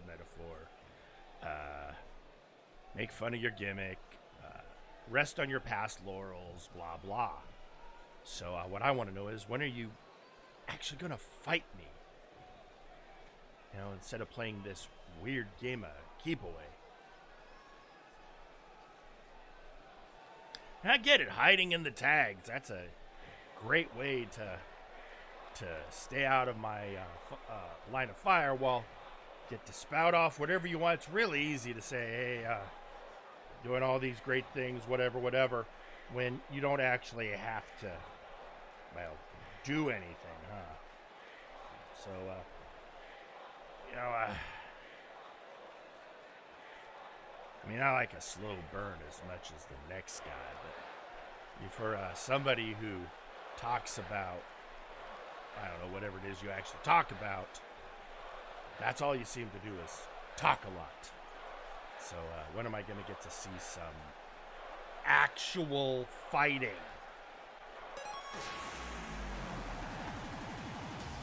Well, here's going to be an answer.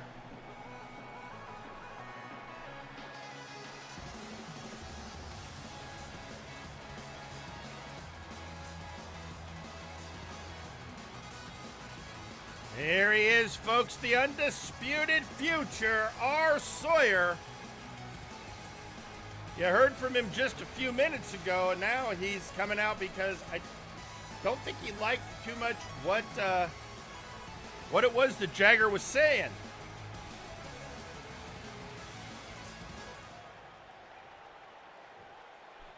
Well, let's hear what the undisputed future has to say.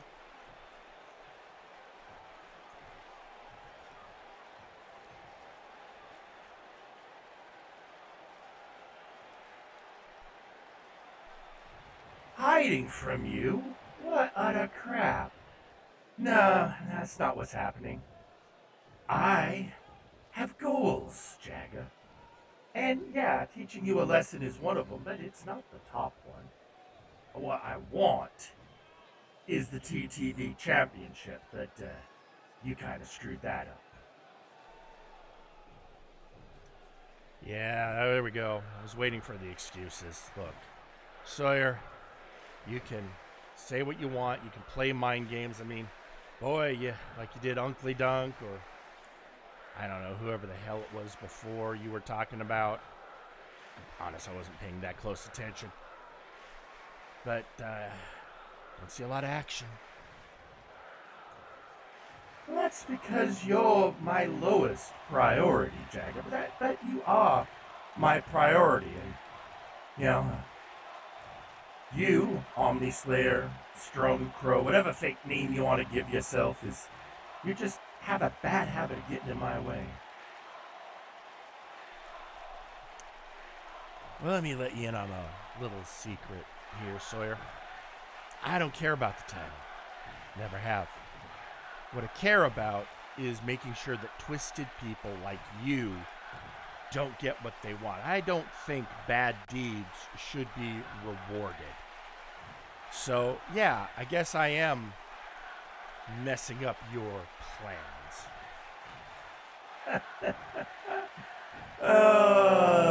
Jagger. Another bag of flesh with delusions of adequacy. That's fine, you know. I guess you gotta do what you gotta do to make yourself feel relevant on some level. And there's the condescending phrases. Oh, fleshbag. You haven't pulled that one out in a while. Because, you know, you look almost as fleshy as me these days. But that's fine. Because, you know what? The great thing about dealing with somebody like you is you are trying to get to something you don't deserve. And all I have to do is throw a wrench in their gears. Well, how nice for you. Oh, I don't have to work. I don't have to have real goals. My real goals are, you know, shitting on yours. Blah, blah, blah. I'm so ominous and dark and gritty. Like I haven't watched The Witcher a dozen times. I don't know if you've looked at the ratings lately, buddy. No one's watching The Witcher. But you know what they are watching? They're going to watch me kick your ass. Whoop, there we go.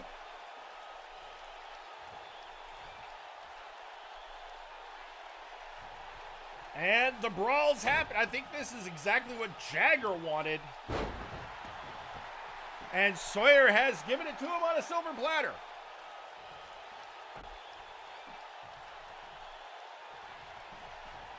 And, oh, right in the corner.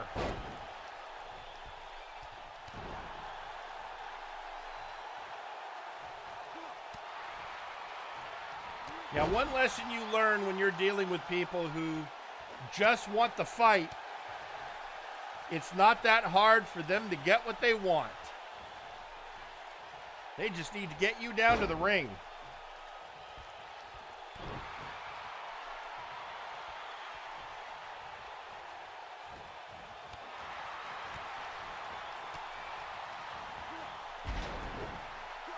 And clothesline. Now the ref is trying to exert a little control. Now it looks like Jagger got what he wanted. And the question is, how is Sawyer going to respond now?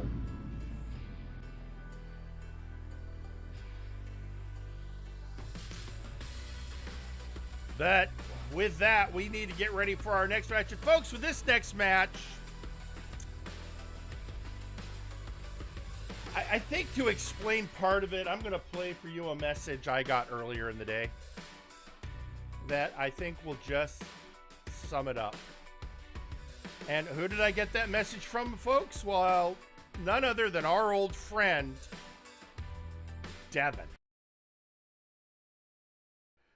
Hey, get out of the way. Hey, I got something to say real quick. All right, Jerry, listen up. I want a match next event. And anyone you decide the opponent will be. And if I win, I want a title shot. That's all I have to say. You know what? Day in, day out, week after week, Devin is very consistent. He wants a shot at a shot. Now, never gives up. And it's not like he's saying, jump me ahead of the line. He's like, give me another shot. So, Devin, why not? Devin, I'm going to give you a shot. Tonight. A match. Let's see how you do.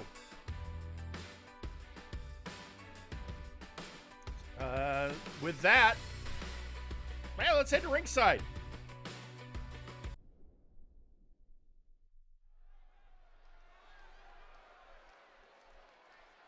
The following match is scheduled for one fall.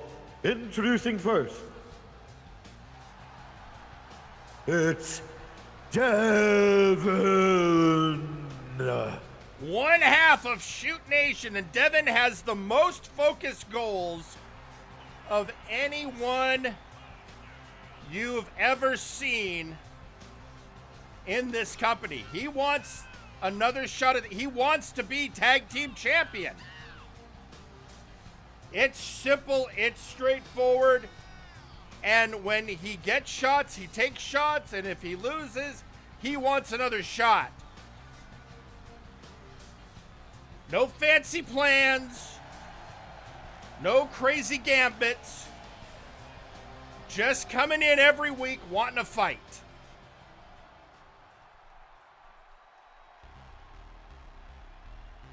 And introducing their opponent, Tiki the Troll.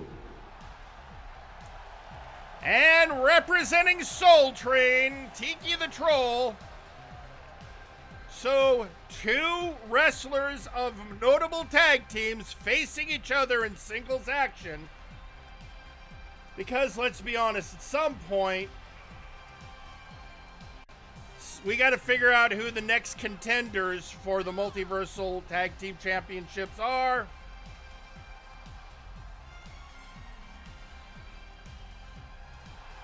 And we got a lot of teams.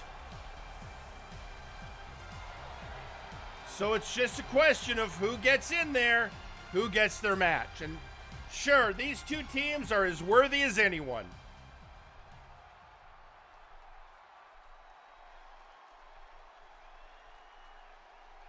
So, who do you like? The MMA fighter or the bridge troll?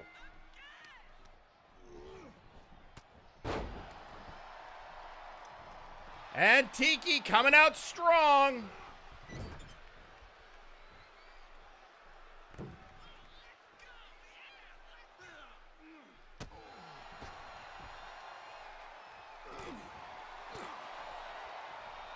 And scooping up Devin and slamming him down.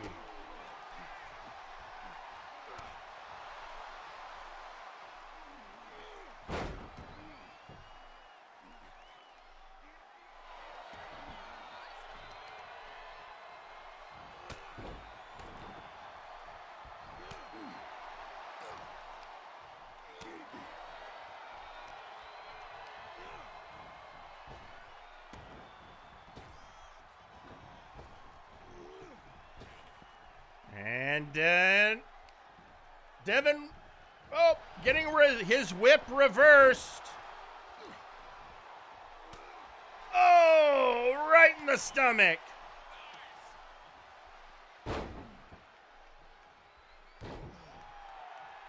Slamming him down, and Tiki going, punch to the gut from Devin. And Devin, like I said, focused, knows what he wants.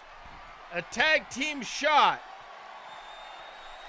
Will do what he has to do to get it, including neck breaker off the top rope. And by neck breaker, I mean shoot cutter!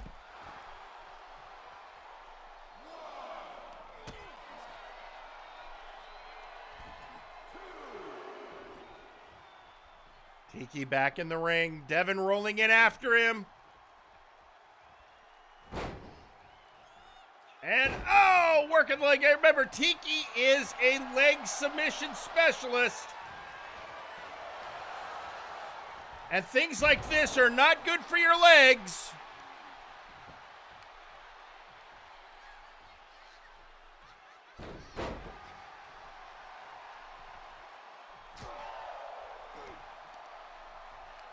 And he is going, leg drag.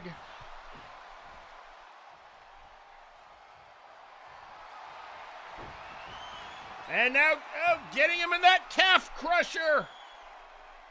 As we said, Tiki is a leg submission specialist.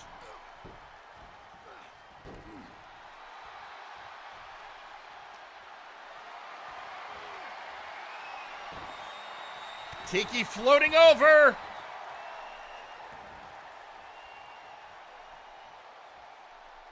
Devin a little lost in the sauce.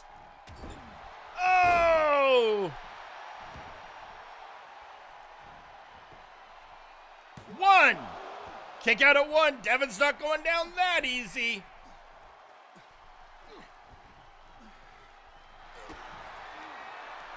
Devin now getting him in and getting him in that pump handle slam.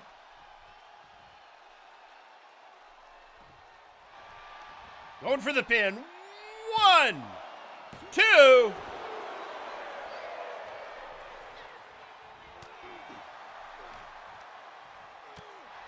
Reversal by Tiki.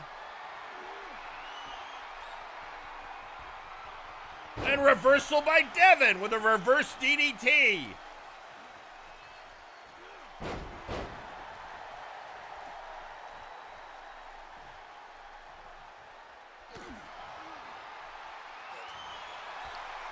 And looks like they are now just in the ring trading blows.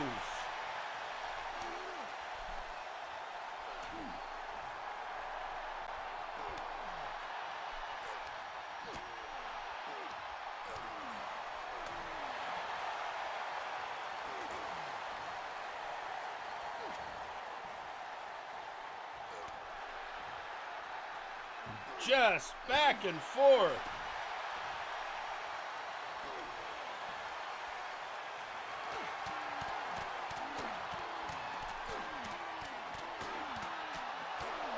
And sometimes the drive just becomes too much. Oh!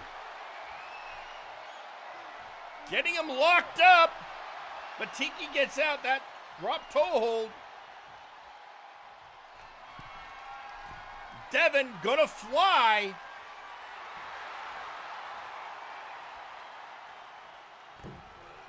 Oh, was going for the shoot cutter, blocked by Tiki. Into that calf crusher. Can Devin survive? Yes, is the answer.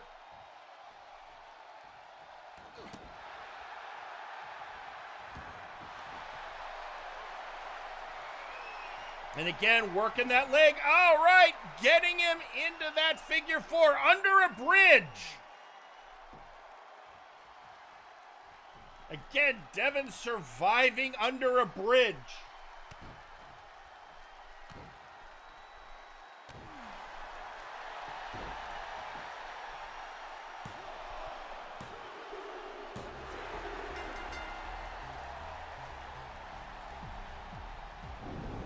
And your winner, Tiki the Troll. Well, good job, Devin. Back to the drawing board. Better luck next time. Looks like you got some good blows in on Tiki, but this victory goes to the Troll. But folks, I already tell you, I mean, right before the match started, I got a text from Devin saying, "Bet, Jerry." All right, well, that's where it ended. But you know, he's gonna be in my DMs tomorrow. As there's the one thing Devin does not do, it's give up.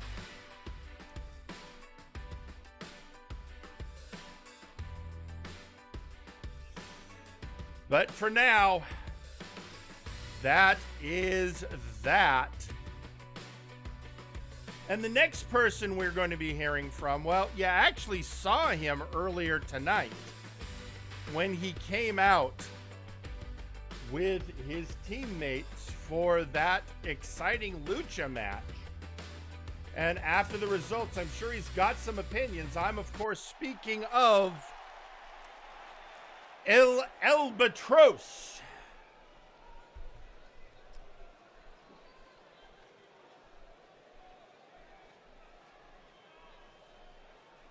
I am frustrated with how Minuano continues to get in my way, and angry that once again my team couldn't win a tag match. But frustration often leads to innovation. So, Minuano, you are so desperate for a fight.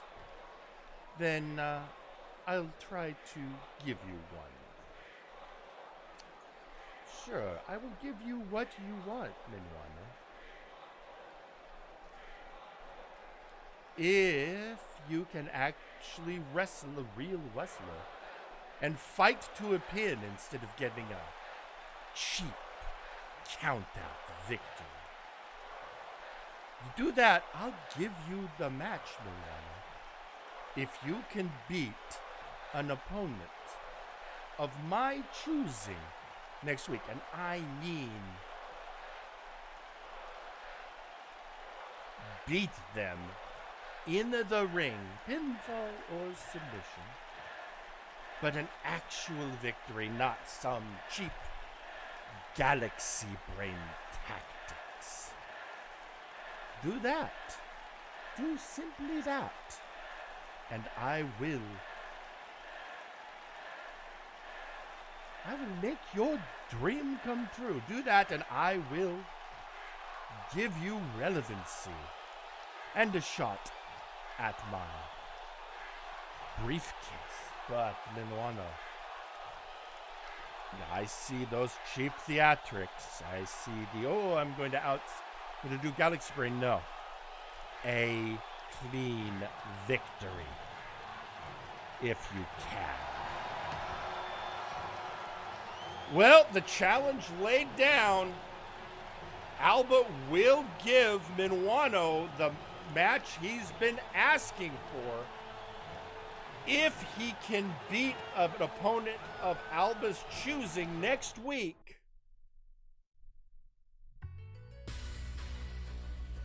With an actual pinfall or submission. Folks, that's a reasonable request. I mean, when you think about it, just win in the ring and you'll get what you want.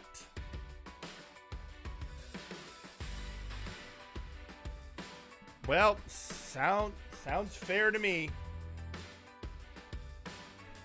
But right now, we need to get ready because it's almost time. We're getting near it, but we have to first have our penultimate match. Because you always need to have a penultimate match. And this match, well, folks, this match is going to be an interesting one. Because it is going to be a trios match featuring Hero Time taking on the Outlaws, which leads to the question, with Theron Markov currently suspended, who are the Outlaws going to be able to find to be their third member? And before we get to that, we've got a this is interesting. It's on Devin's account, but apparently it's coming from Jack Abbott saying, so Devin, you lost again, but don't worry, we'll get our hands on those titles. Me, I have a plan. Keep fighting. So Jerry, Devin is not the only one banging on our door. That doesn't really surprise me, Jack. You and Devin have always been in sync. And again, the only thing that's weird is most people in your position cheat.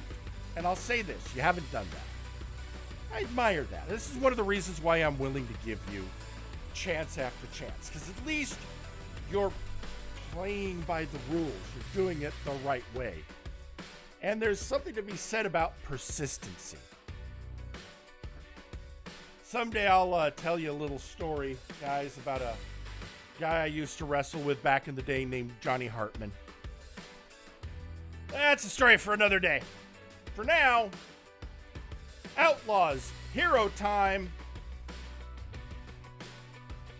Let's see who the Outlaws have found. Let's head to ringside.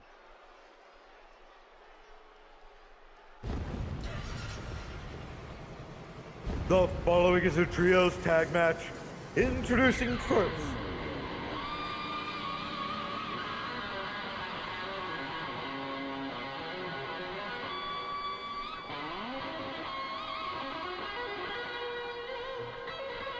coming to the ring first, the Blue Hood.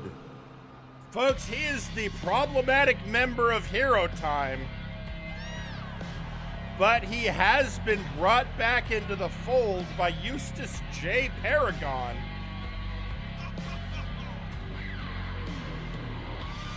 So it's just a question of what's he gonna do, because these days you just never know.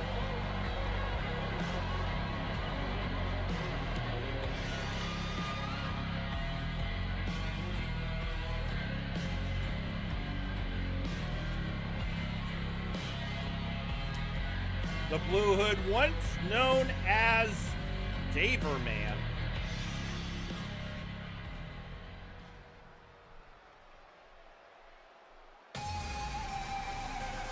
And introducing their tag team partners,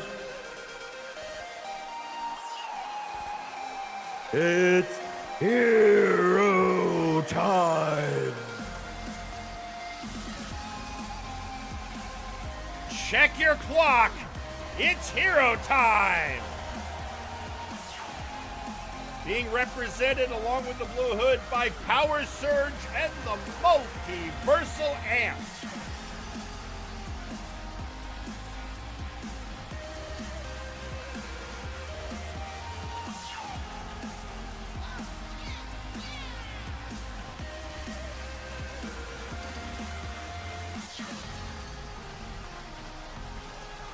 But while we've got this going on, the question still remains, who's joining the Outlaws?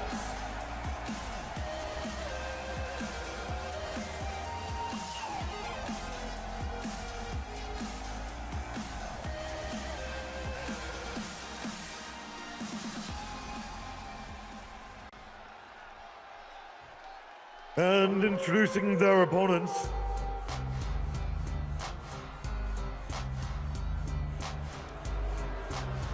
coming to the ring first, the Outlaws.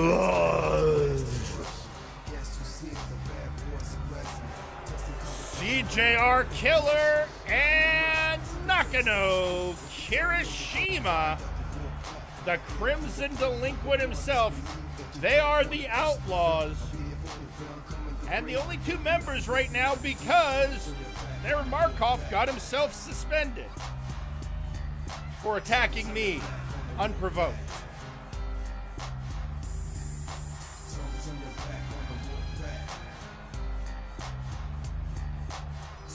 That's, I'm not the one that suspended him. That was the Brass's decision.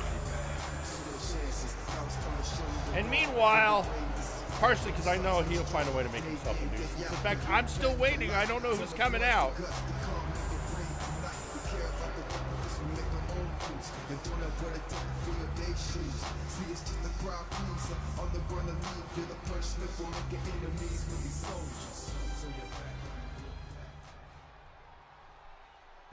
And introducing their tag team partner,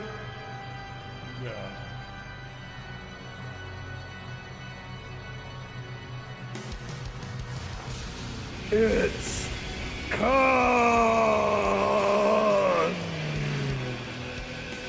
You know, I had a lot of expectations, but the Nightmare Project Khan wasn't one of them. The first ever TTV champion, the Rat Ogre cometh.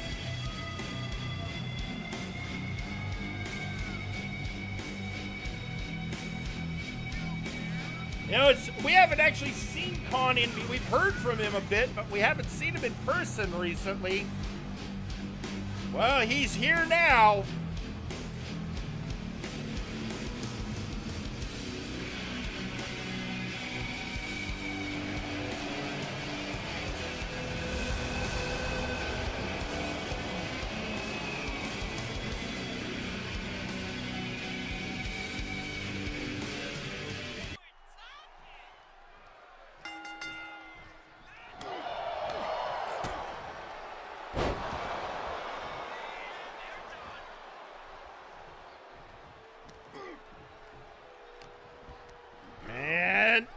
Whipping the Hood into the ropes and slammed down by CJR Killer.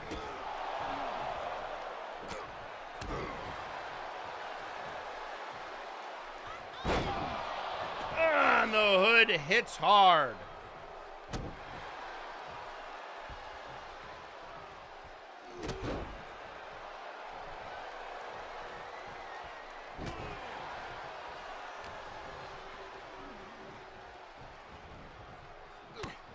Oh, and a little extra shot, but I think the Hood ducked. I think Khan hit CJR by mistake.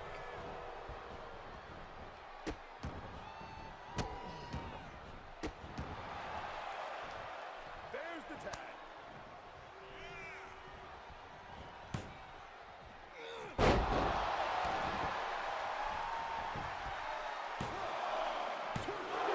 And a Kick out at 2, but Power Surge going for it.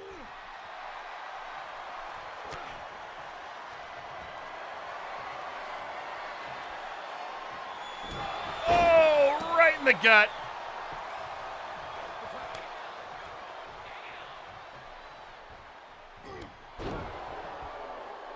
And, oh, not looking good for Power Surge. Whoa, not even 1 count. And taking Nakano for a spin.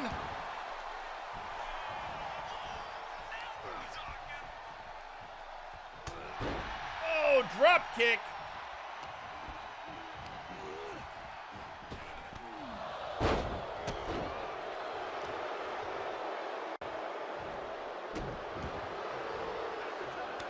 Tagging in Khan. In comes the Nightmare Project. Why is he a project? Because he keeps evolving himself. And each evolution is more terrifying than the last.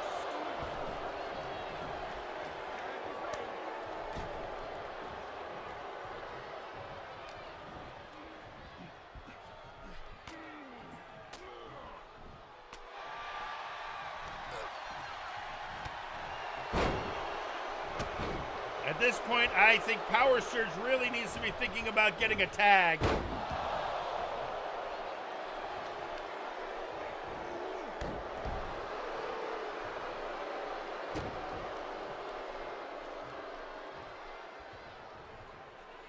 And Nakano brings the knee down.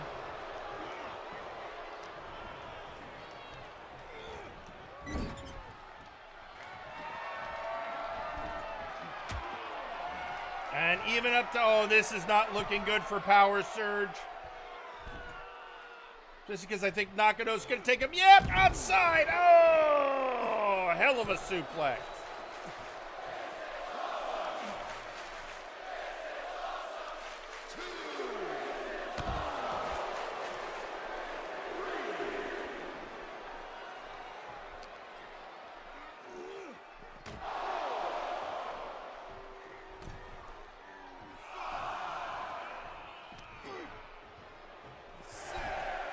We're up to a 6 count.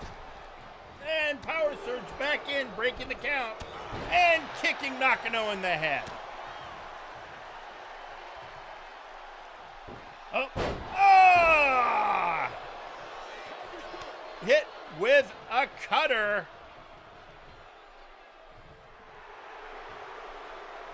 And now Power Surge alone with CJR Killer. Ah!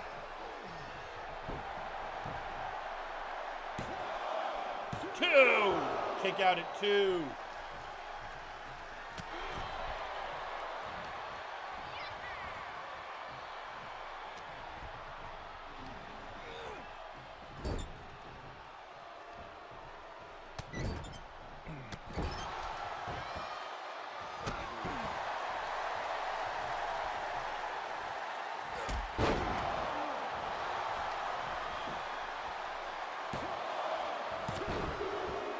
Broken up by CJR. Ugh.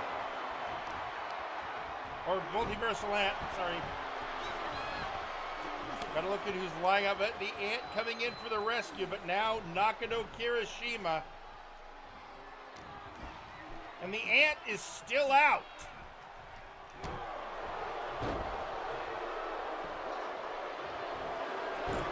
Hot tag to the Blue Hood.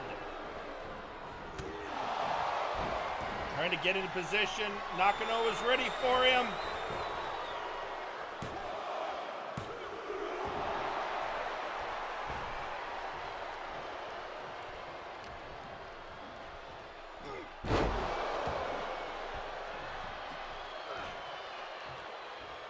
Oh, knee to the face.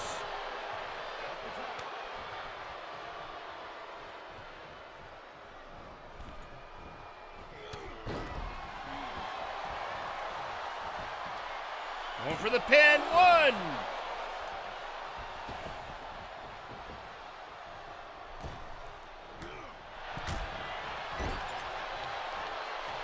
Again, not looking good for the Hood.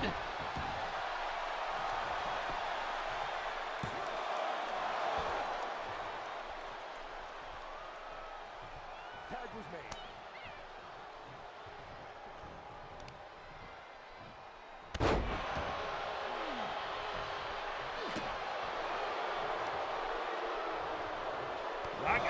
Knee to the head. Bringing the pain to the Blue Hood.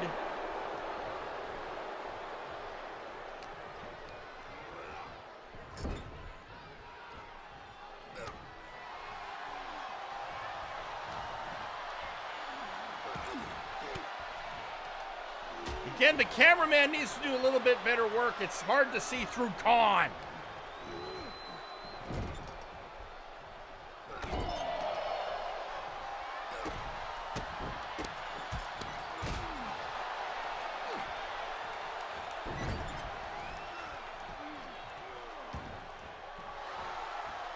Choking, I mean, because the Blue Hood's not above getting a little dirty for justice.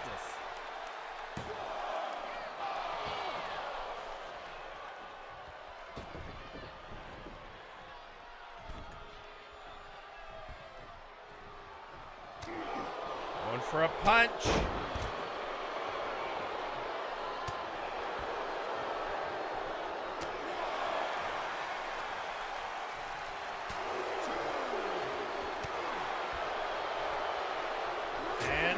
Taking out his partners now.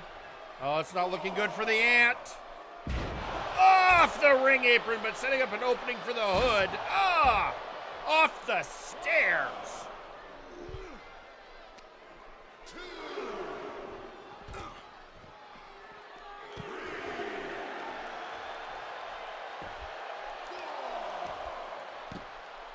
Now he's just slamming him into those mats, which, again, not a lot of give.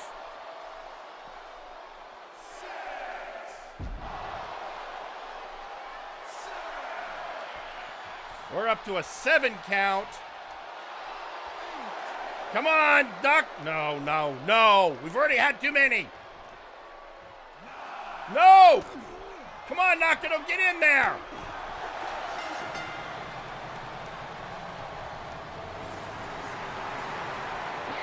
And your winners, the team of Blue Hood and Hero Time.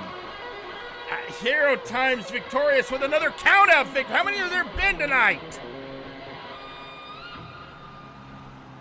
Yo, people want wrestling matches to be, you know, wrestling matches. That's fine, folks. It's fine. Our main event is a steel cage match. There will be no countouts. Because we have had 3 countouts tonight. I don't care how you feel about any of the people counted out. Because countouts are not satisfying victories. And now I'm getting a text from Nakano Kirishima saying the parking lot doesn't have countouts, Hood. Remember that. And then Khan saying, well, that's disappointing, Jerry. I'm still hungry. See, this is why I'm worried. Khan is back, and now he is leaving the ring unsatisfied. I think even a straight-up loss would have been better than this, but here we are.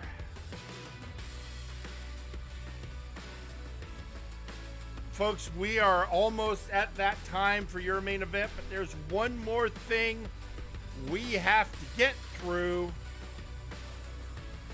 and that is we have one last person to hear from, and that is our multiversal heavyweight champion, TJ the Mint Gable. We saw earlier tonight a challenge between Grizzly Adams and Nice Ice for a #1 contenders match. the winner to face TJ at Millennium Dragon.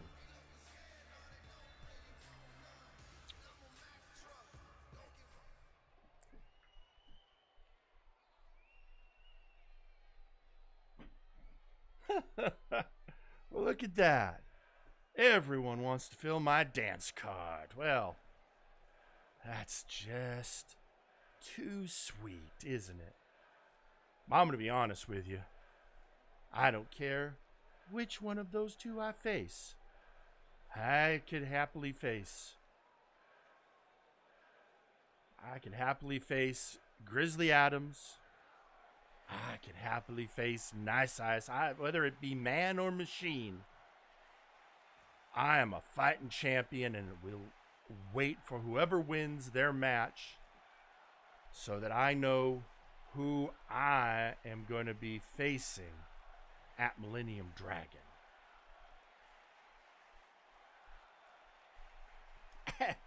Because you don't back down. That's one of the most important lessons I learned from Gorm. You saw that tonight. Me and Dag went up against 3 guys because you don't back down. I don't care if I'm facing one of the original champions or the Siberian Cyborg. Because in the end, it all comes down to the same thing. I get in the ring with another wrestler, and we have a match. And one of us walks out the winner. And if I do my job right, that winner is me. 1-on-1.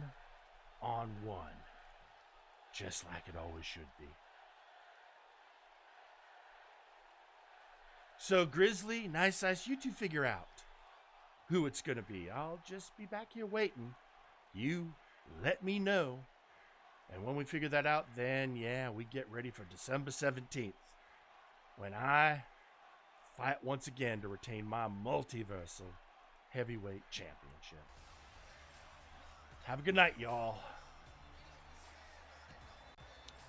That's the picture of a fighting champion. TJ the Mint Gable is going to face either the Siberian Cyborg or the Murder Cave member come Millennium Dragon.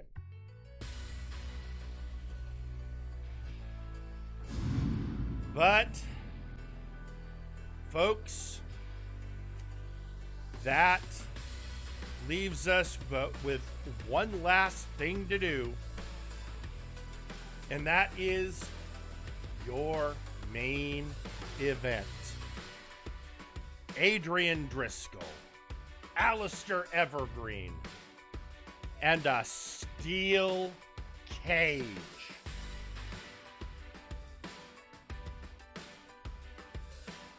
So, what else is there to say but let's do this!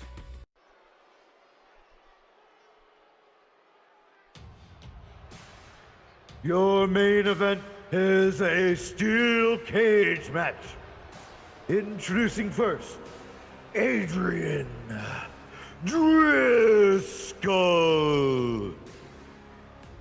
Driscoll has been haranguing the Night's Watch for I forgot how long, and to the point of luring away one of their members, Westwind, to join him. And, oh, this guy's so... with promises that if Westwind joins with him, great things will happen. As Juan Chance pointed out, that hasn't really materialized yet. But Westwind is now challenging for the TTV Championship, so I guess we'll see how that goes. Meanwhile, Driscoll gets Alistair Evergreen in a steel cage, or is it Alistair Evergreen gets Driscoll in a steel cage? Either way, once they're in, there is no getting out.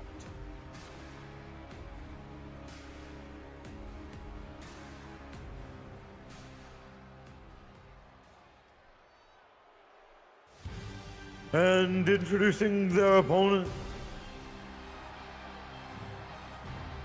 the Professional. Wait, what the heck's going on? That's not Alistair Evergreen. Wait, I'm getting a... Oh, you sneaky bastard, Alistair. This was the plan all along. Get Driscoll to agree to a steel cage and then have the Professional be the one to take him on. The Professional, who's been wanting to put an end to Driscoll. Their last match, well, things happened.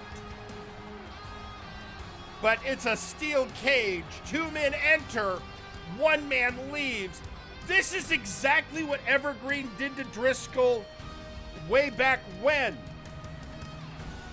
He promised Driscoll he'd meet him in the backstage area, and when Driscoll showed up, he was jumped by Seth Jackson.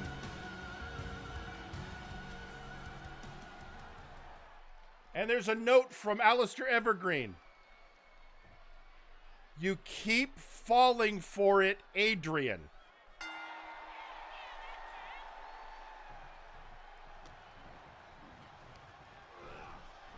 And we're off, and it's the Professional, the most storied wrestler in MNW history, the locker room leader. He's won it all. He's done it all. And now he wants to put an end to the deal maker Driscoll.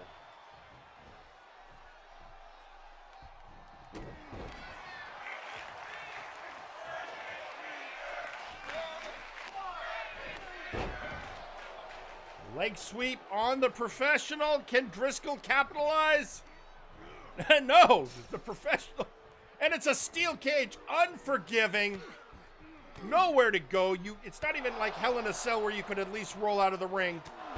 You win by pinfall, submission, or just climbing out of the ring. But outside interference, forget about it. The Professional now knows he's got Driscoll one-on-one. Kick out at 1.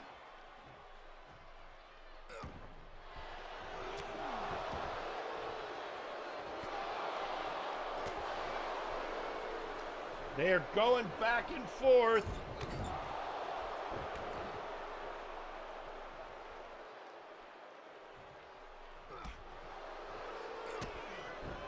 Oh, down goes the Professional. Adrian going to press the advantage. Say what you will, Adrian is a skilled wrestler. And I think he just busted the Professional open.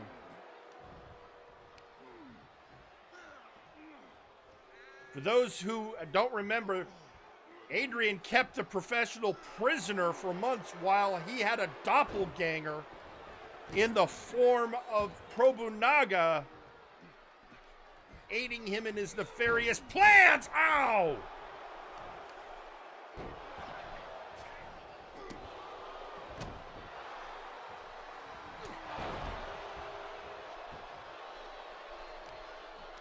And slamming the Professionals ahead into the canvas.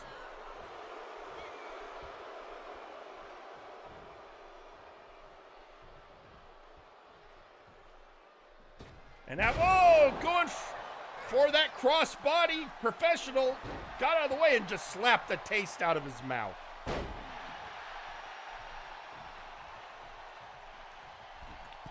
And now the Professional going to the mid rope and oh, dive, but Driscoll got out of the way.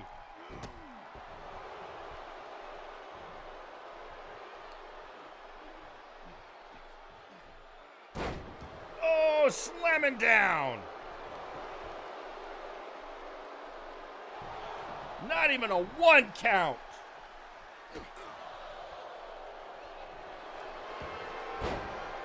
Getting him in that leg lock. Submission hold. Can the Professional survive?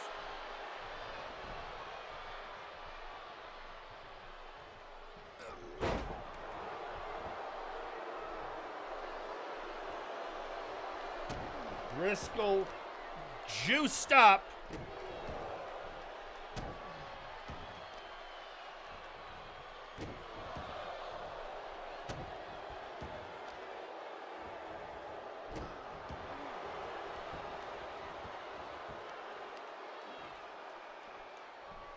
And, oh, slamming down on the leg.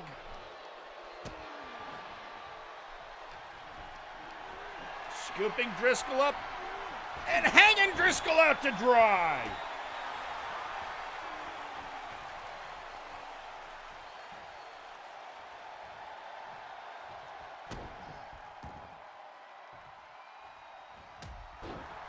And going for those punches and now working Driscoll's arm.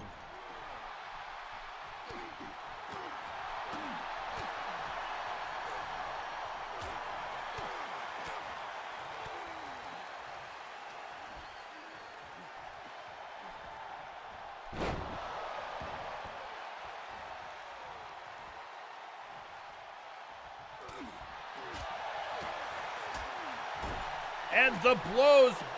The professional has always been one of the greatest strikers in our profession. Oh, Driscoll breaking him over his knee.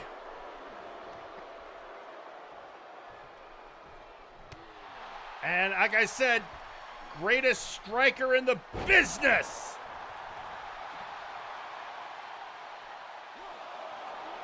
Kick out at one again.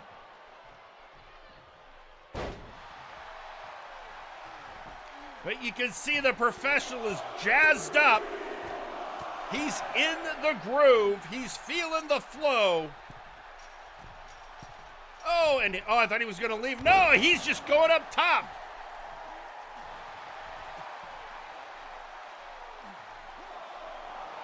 Another kick out at one. But notice the professional doesn't get frustrated. He just moves on to the next attack. A reverse DDT.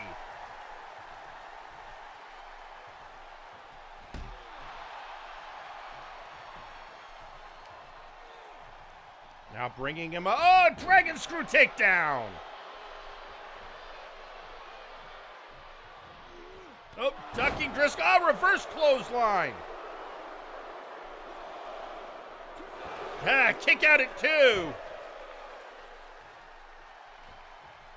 Professional getting back up. Here comes Driscoll. Ah! Oh no, looks like Driscoll's setting up for either dead to rights or dead silence. Only to get the elbow of the professional end. Ah! DDT!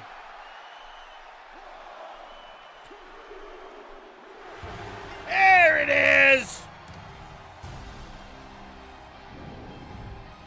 And your winner, the professional. There it is, folks. He got the victory. Driscoll had nowhere to go. And the professional has shown that he is still the top man in the company.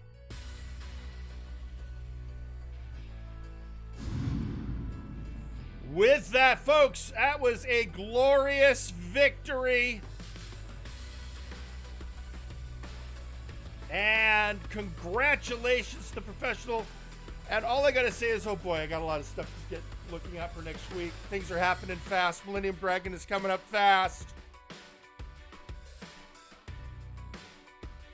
And I still need to have that meeting with the storyteller. Well, folks, I hope you enjoyed the show. We are out of time. I hope you enjoyed the show. Join us next week for more action as we are on the road to Millennium Dragon.